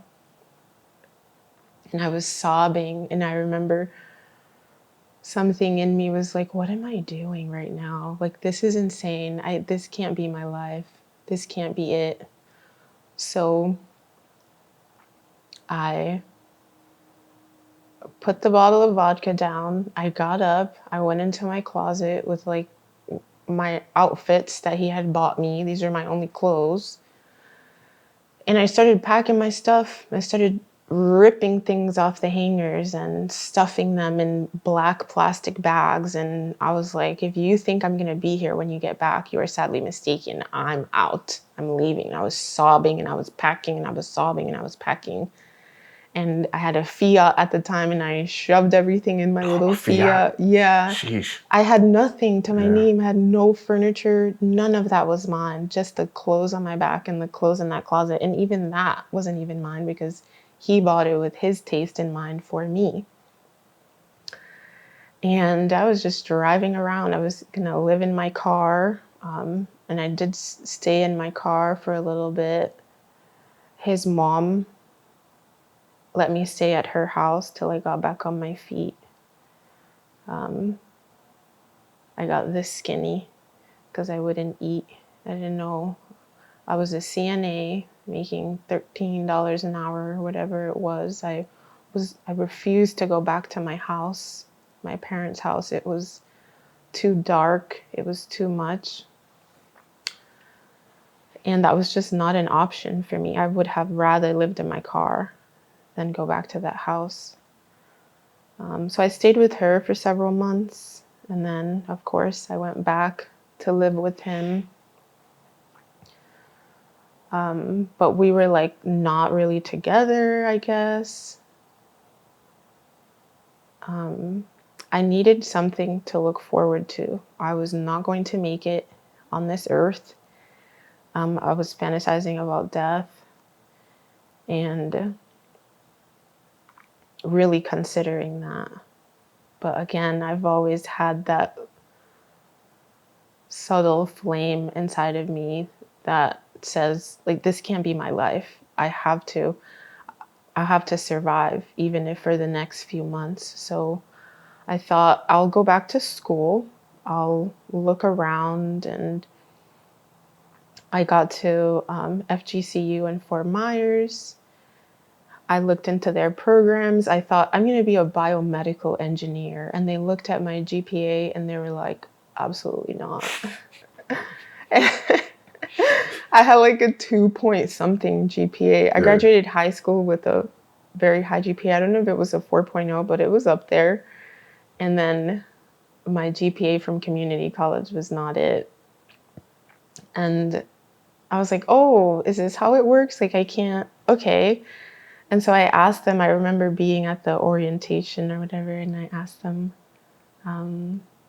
okay, like, so what programs do you guys have that I can apply to? Because I'm just here trying to take classes at this point. I just need something to do, get me out of the house.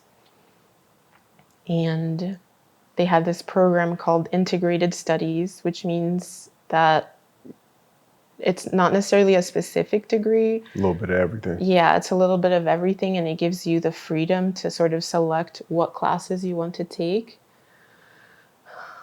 So At this point in my life, I was very interested in psychology because I'd been Googling, what's wrong with my boyfriend? He has these symptoms. Oh, narcissistic. Oh, abusive. Oh, power and control wheel. Like, what are these things?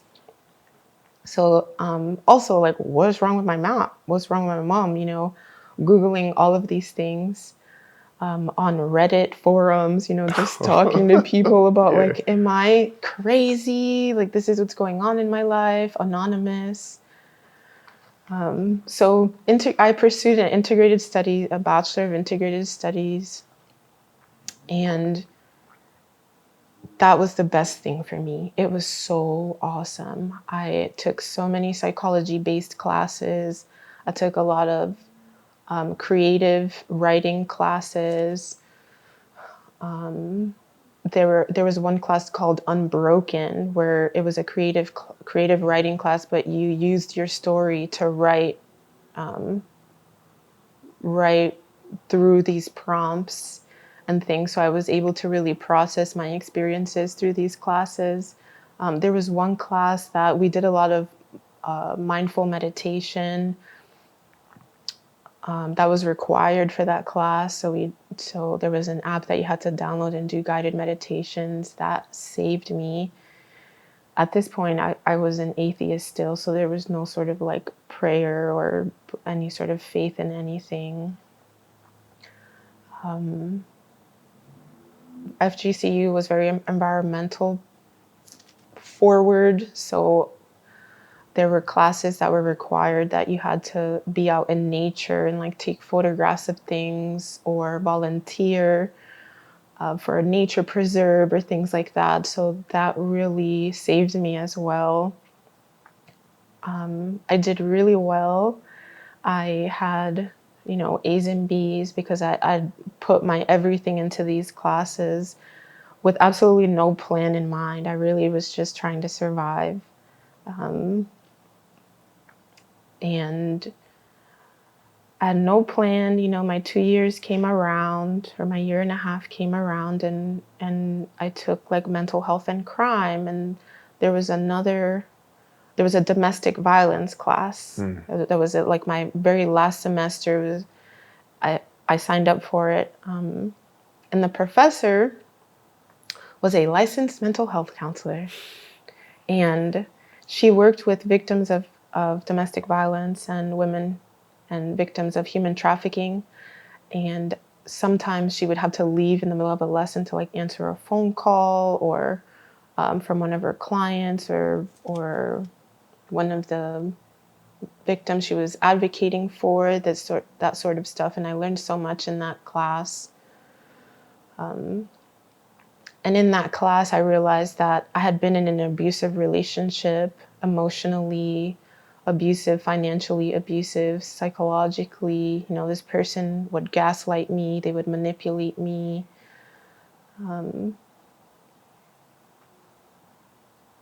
So I learned a lot there. I don't remember if I was still living with him, but separately. He would actually lock his door to his bedroom. He told me because he thought that I would kill him in his sleep. Because guilty conscience. And so eventually I like saved up enough dollars. And my best friend at the time, I was like, do you like want to live together? And she wanted to not live with her mom anymore. I needed to get the hell out of that house. And so we got a little place together. It's actually the place that I still live in to this day. And yeah, that was my last semester. I took a domestic violence class and I didn't know what I wanted to do. But I remember in that class thinking, like, what am I going to do after this semester? And I thought, well, what does my community need? I saw her, my professor. She was so cool. She was so helpful. She was so wise. She was so elegant. She was so knowledgeable. And I was like, my community needs more of this. So that's what I did. Logically, that's how I process through, but I think emotionally, like spiritually, there's a pull towards getting answers and healing. And so in that moment, I guess those two things met. And she had said that she went to Hodges University, so I wanted to go to Hodges University. And I was like, whoever trained you to be a therapist, wherever you got your education to be a therapist, that's where I want to get my education because you're awesome. And so I trust that education. So I applied and I got in and I was shocked. And I was like, oh my God, I guess I'm in. I only applied to that one university. I just applied. So it was either that or nothing. Yeah, it was that or nothing. I was accepted. There was an interview. I didn't know there was going to be an interview. I made it to the interview and they were like, what do boundaries mean to you? And I had no idea what boundaries were. Yeah, I was like, oh, I was also very nervous. But I was like, I don't know. Somehow I gave some kind of bogus answer. I was approved. I was shocked. They accepted me. Yeah, and then I started my master's degree, fighting for my life. There's so much that happens. Like the schooling itself wasn't too bad. But my past started to rear its ugly head because you have to do sort of like residency and practicum and all the things, right? And when we're like practicing with each other, I'm trying to make stuff up, like I'm not trying to. You can't though. Yeah, I'm not trying to tell you guys about my life or, talk about the relationship I just got out of that I'm still working through. It took me more years to process and mentally and like heart-wise get out, like let go of that relationship than it did actually being in the relationship. I was in the relationship maybe for 4 years, maybe a little over, and I feel like it took me like 5, 6, 7 years to fully let go. I mean, it makes sense though. Yeah. It makes sense why. I mean, like that was the first thing outside of the original chaos that you started to identify with. And I mean, you even talked about it. You guys were like this. And so like your life, literally, like your adult life and what you knew as Annabel, right, it was the relationship. It was no longer like you were able to compartmentalize childhood, mom putting her hands on you, all the, like, I could put that away. Kids are they're very malleable. Like you're able to be resilient in certain areas, and resiliency doesn't always look like the healthiest of things. Like you're just learning to survive and continue. And like the world doesn't even make sense as a child. It, like looking back, it's like, oh, that's what was happening here. Oh, that's what this was. Oh, that's why I felt this way. But in that relationship, you had an understanding of the world around you. And like now everything is having like this, I guess we could say that it's having monumental impact where it's like, this is changing the course of my life, and leaving that relationship is almost like you losing your identity in itself. And so it makes sense that it took 5 years or however long you were saying it took for you to like really process through it, because you now are having to understand yourself at a time where I thought I did know who and what I was and what life was supposed to be. So, Yeah, I had to start completely over. I remember when I would almost, it felt like a craving. I would crave his attention. I would crave his conversation. I would crave him after we broke up and I actually left. And for a long time, I would still reach out to him or he would reach out to me, and I would like try not to, but I would always fall into the trap. But I remember when I left, I was so riddled with anxiety. Like I could not go to the grocery store. I could not go into the gym. Sometimes I would get in my gym clothes because we did gym together. I would get in my gym clothes and I would drive anxious to the gym, and I would get to the parking lot and I would just be so anxious. I would wait in the car and it would take me like an hour, 2 hours. And by then I would say, I'm just going back home. And I did that for a very long time. Very anxious, very lost, very alone. Yes, so fast forward, I did my master's program. That was okay. Then I graduated, came practicum actually, where you have to see clients with your supervisor and everything. And I would shut down. I could not speak a word. My supervisor would look at me and he would ask, "What do you think, Annabel?" And I would say, like, "Please don't ask me. I have nothing to say." And it was really, really hard. Then when I started to get a little bit more comfortable with the clients that we would see together, that we'd been seeing for a while. I finished practicum, I graduated, then I had to see clients on my own. And again, I would bomb those sessions so bad because they'd be talking to me. And as soon as they'd stop talking, I would just be like, and I would just stay quiet and I didn't know what to say. It was so hard. I was so caught up in my head. I felt like an imposter. I don't belong here. I'm messed up too. I need therapy. But yeah, I kept going. I wanted to give up so many times. Oh my gosh, I wanted to give up so many times. But I didn't. I kept going, and then just over time, I got more comfortable with it. All the while,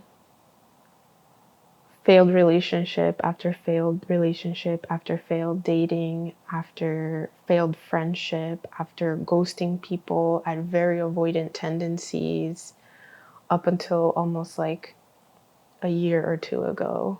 I would just like exit stage left, like, this is too much for me. Can't handle it. Can't handle the drama. Can't handle conflict. No, don't want to handle conflict. Need peace and quiet at all times. So the pattern that came up in me throughout all of this is that I was a moth to a flame to people who were emotionally unavailable and who could care less about me, my well-being, my value as a person, my value as a woman.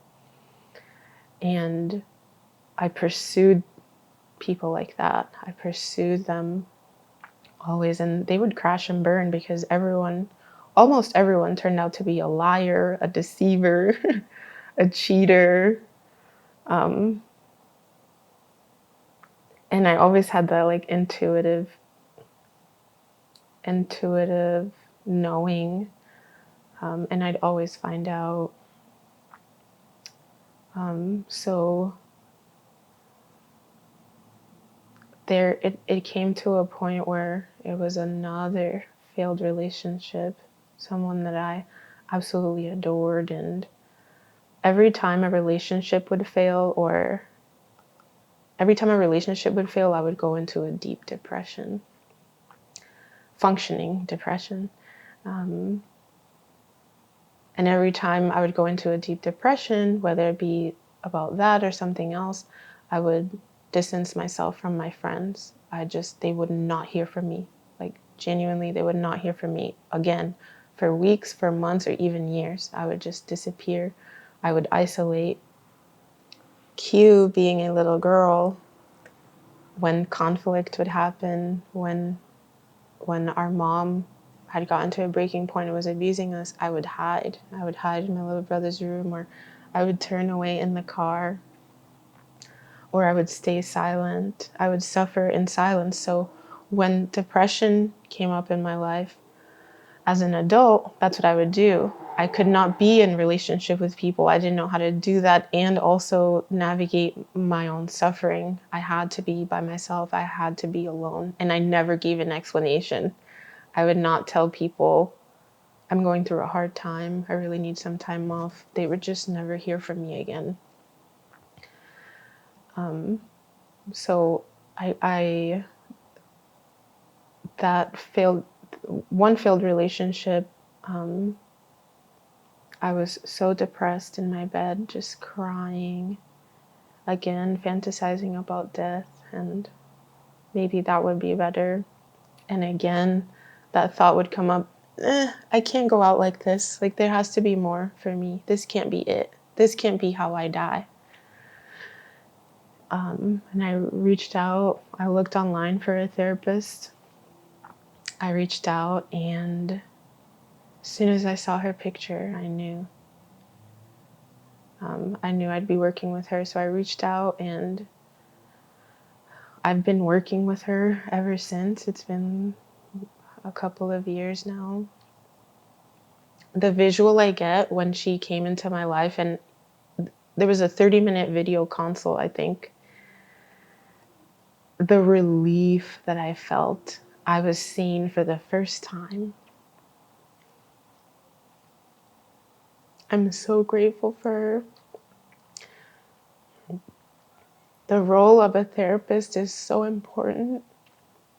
I get so angry when I notice therapists not taking this career seriously.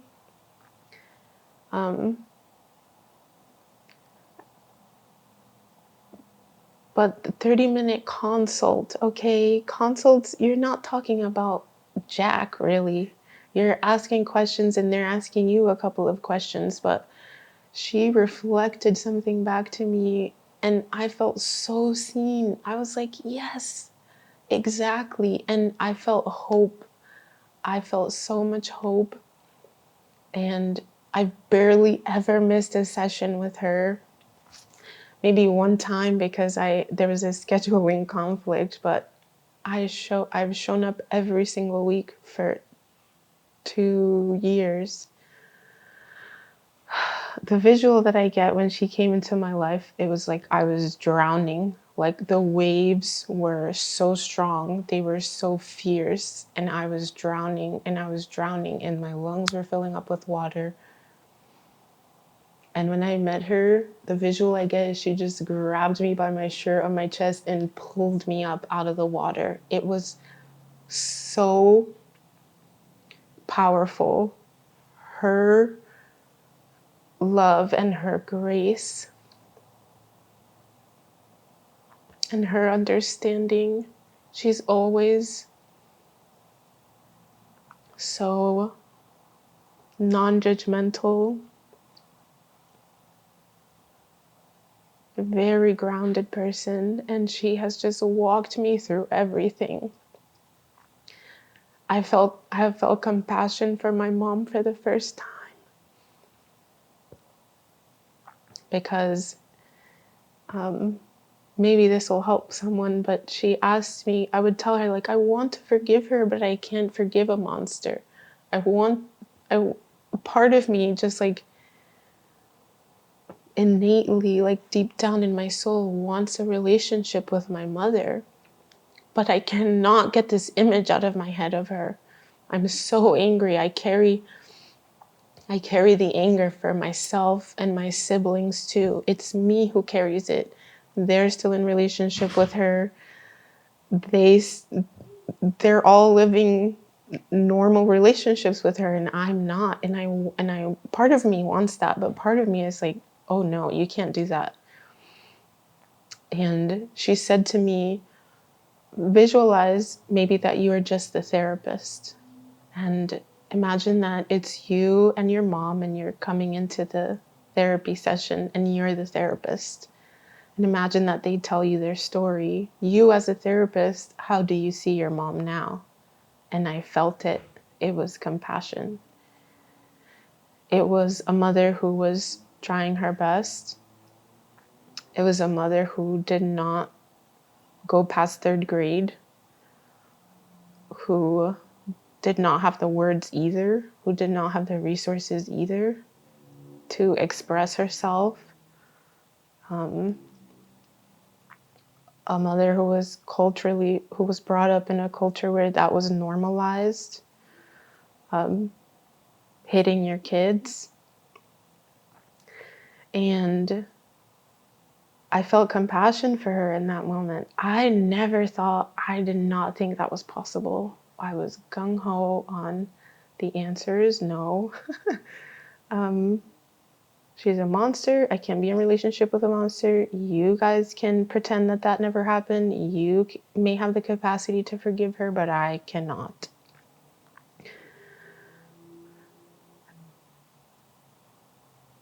Processing through a lot of shame, because as the healing was going on, it first started with relationship.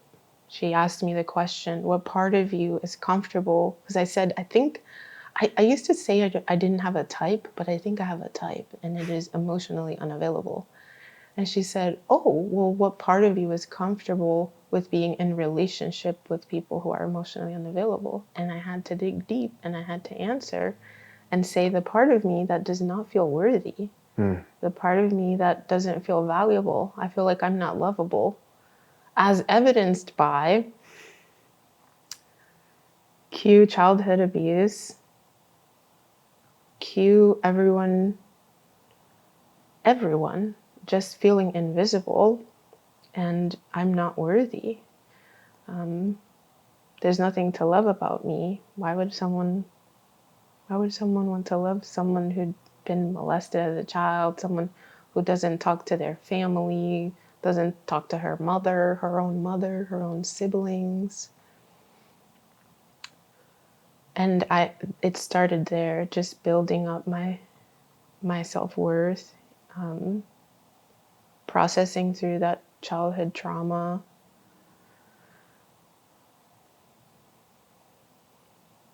Then the more that I healed from that stuff, the less angry I became, the less resentful I became. My walls started coming down. I couldn't blame my family anymore.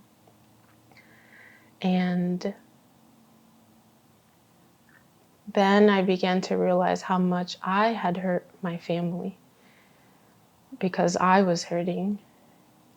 How much I had hurt my little brother, because little by little I stopped talking to everyone because everyone kept defending my mom. No one was acknowledging the pain that she put us through. So I would say, if you want to take her side, if this is how you want to talk, the only thing you want to talk to me about is, well, she's crying and she misses you. I don't care. I don't miss her. I don't care that she's crying. Good that she's crying. She used to tell us that she would kill us. She used to tell us that she wouldn't care if she went to jail, if she killed us and went to jail. So pretend I'm dead. That's what I would think. Whether she meant it or not, that's what she said. So I was very angry. I was happy that she was hurting. I was happy, and I didn't care that anyone else was hurting. But as I healed, that anger subsided, and there's been a lot of shame. And I've been healing through the shame of guilt is different than shame. Guilt says I did something bad and I feel bad about that. Shame says I am inherently bad. I am flawed. I'm broken. I'm a bad person. And that's what started to show up for me through the healing process. It just became very, very strong.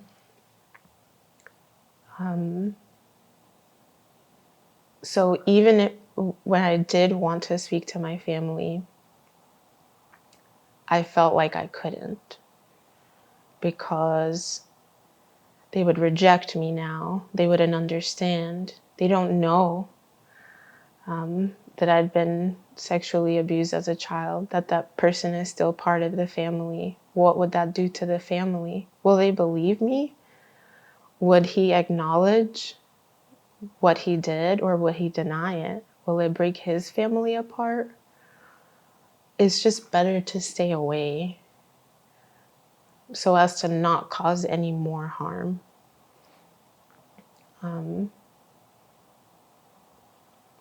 But what I'm learning is that shame is healed through connection. It's healed through the opposite of what causes shame, which is being seen, being heard, being able to be authentic, which is to be able to feel what I feel out loud and to be able to be who I am out loud, to be able to take up space.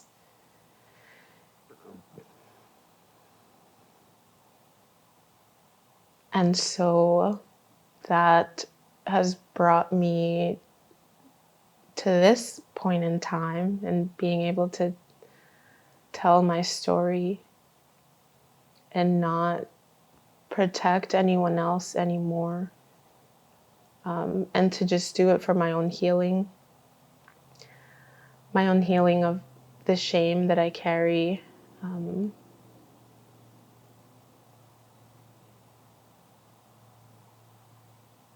And my story couldn't have been in vain.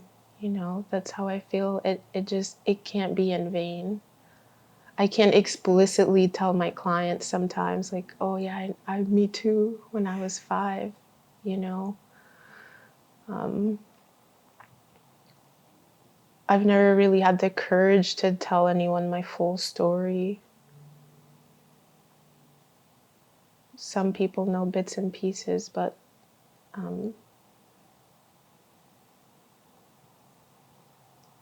yeah, Now they'll know the whole thing. now they'll know. Yeah, I was afraid. I was afraid of a lot of things, but that can't be more important than me telling my story right now and how they will perceive it or how they will internalize it, or you should have kept it in the family, or why didn't you talk to us first? That sort of stuff. That Yeah. it's my story and I have to tell it. And I believe that your story is the very thing that is qualifying you to really walk with people. You gave the example of what your therapist has done for you, in that physical representation of just like, when you said that, like, that description was dope. Like, I just picture like, come on, you know, like, you literally, your story has positioned you to be able to do that with others who grew up in chaos. Like, you're just the very essence of who you're called to help, of who you say you're here to help in your practice. Like, it just position you to be able to do that very same thing that you've had done for you. And so, like, embrace your testimony. It doesn't matter. It doesn't matter who it offends. And it honestly shouldn't offend anybody, because it doesn't sound like you said anything maliciously. It doesn't sound like you told anything maliciously, but it's just your reality. It's your truth, and you spoke on it. And I think in the end of it, it all came together with, I was able to give some grace. I was able to understand. I'm able to see it from a different perspective, as opposed to, yeah, fuck you. And you know what I mean? Like, there is no, it's not that. It's very healing. It's very therapeutic. Somebody who's watching this is going to hear everything that you're talking about and be like, man, I want to get to that place. I need to figure out how to get to that place. Maybe I should become a therapist so I can work on my stuff, or maybe not even that, just like knowing it's possible, hearing everything that you've been through, everything that you went through, and still be able to persevere on the other side of that, despite, you know? So I think you continue to embrace this. You continue to tell it as you see fit, and you continue to walk in that power that you have, because that's what our testimony literally is our power. Our story is our power. That is the thing that God has given us to be able to walk in the purpose that He has for us. So I think that's dope. We're coming close to time, and I want to know, for somebody out there that's watching this, that just heard all of this, and they're in a similar position where their life currently or their past was filled with chaos from people who they loved, who they wanted to be loved by, and they're unsure of what to do, how to continue moving forward. Like, they feel like they're at the end of their rope. What would be some words of wisdom or advice that you would give to them?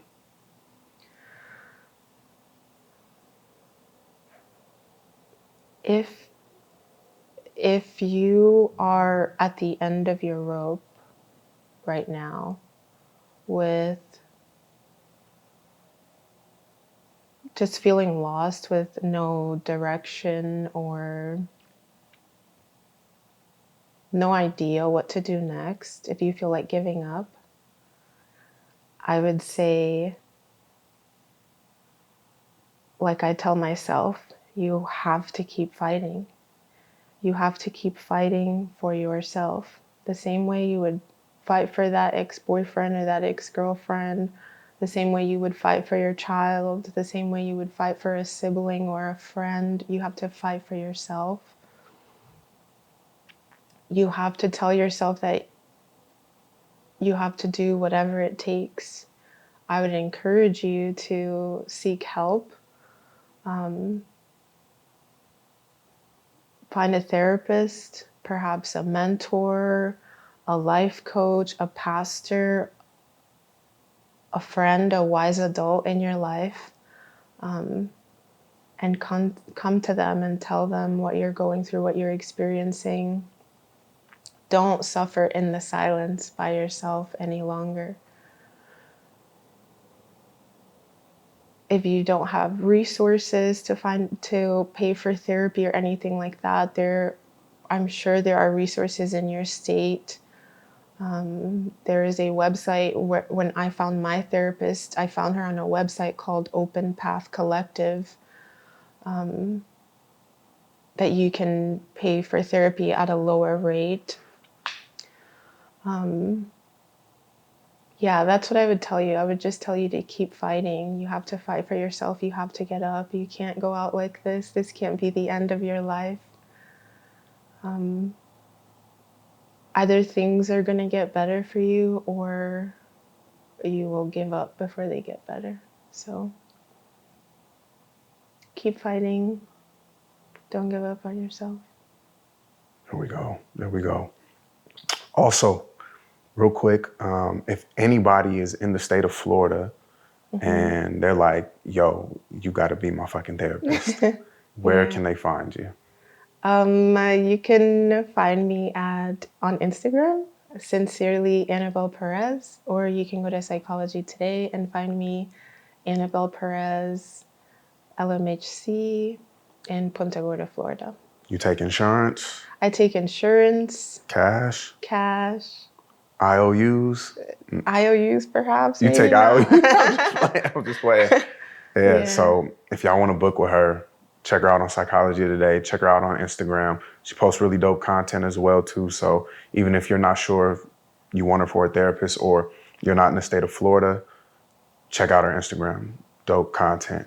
I appreciate you. Thank you so much. Appreciate you for taking time out of your day, sharing your story. Again, this is an exclusive, you guys. This is an exclusive. This is the first time. Yeah. So I'm honored to be able to Thank you. to be able to share your story for the first time. Yeah, just keep doing it. Appreciate you. Thank you so much. Most definitely. Most definitely. And for all of y'all that are watching, I appreciate y'all for tuning in to another episode of the CYR podcast. When you clean your room, you can change your life, create your reality, and create your resilience. We out. Hey, Wow. you killed that. And you killed that. You killed that. You made it to the end. I hope you enjoyed today's episode. If you have a story though, that you're wanting to get out there and you feel like your life and your testimony could have an impact and really change the lives of hundreds, thousands, millions of people just by them hearing it, I want to give the opportunity to you to be able to be on the show. Down in the description, I'm going to leave a link for a questionnaire for you to fill out in order to get on here and be able to share your story. All you got to do, click it, fill it out. If you just put a couple of words on there, it's going to be hard for me to really see if that story is worth putting on here. So really go into detail when you answer these questions. But this is the opportunity for you to be able to come on the show and showcase your testimony, because I believe testimonies are powerful. I had somebody in here just the other day and they were like, I realized once I was able to own my story, it no longer belonged to me. It belonged to the people who were meant to hear it so that they can be helped from it. And so if that's you and your testimony and your story is meant to help somebody, fill out the link down in the description and let's get you on the show. Thanks for tuning in.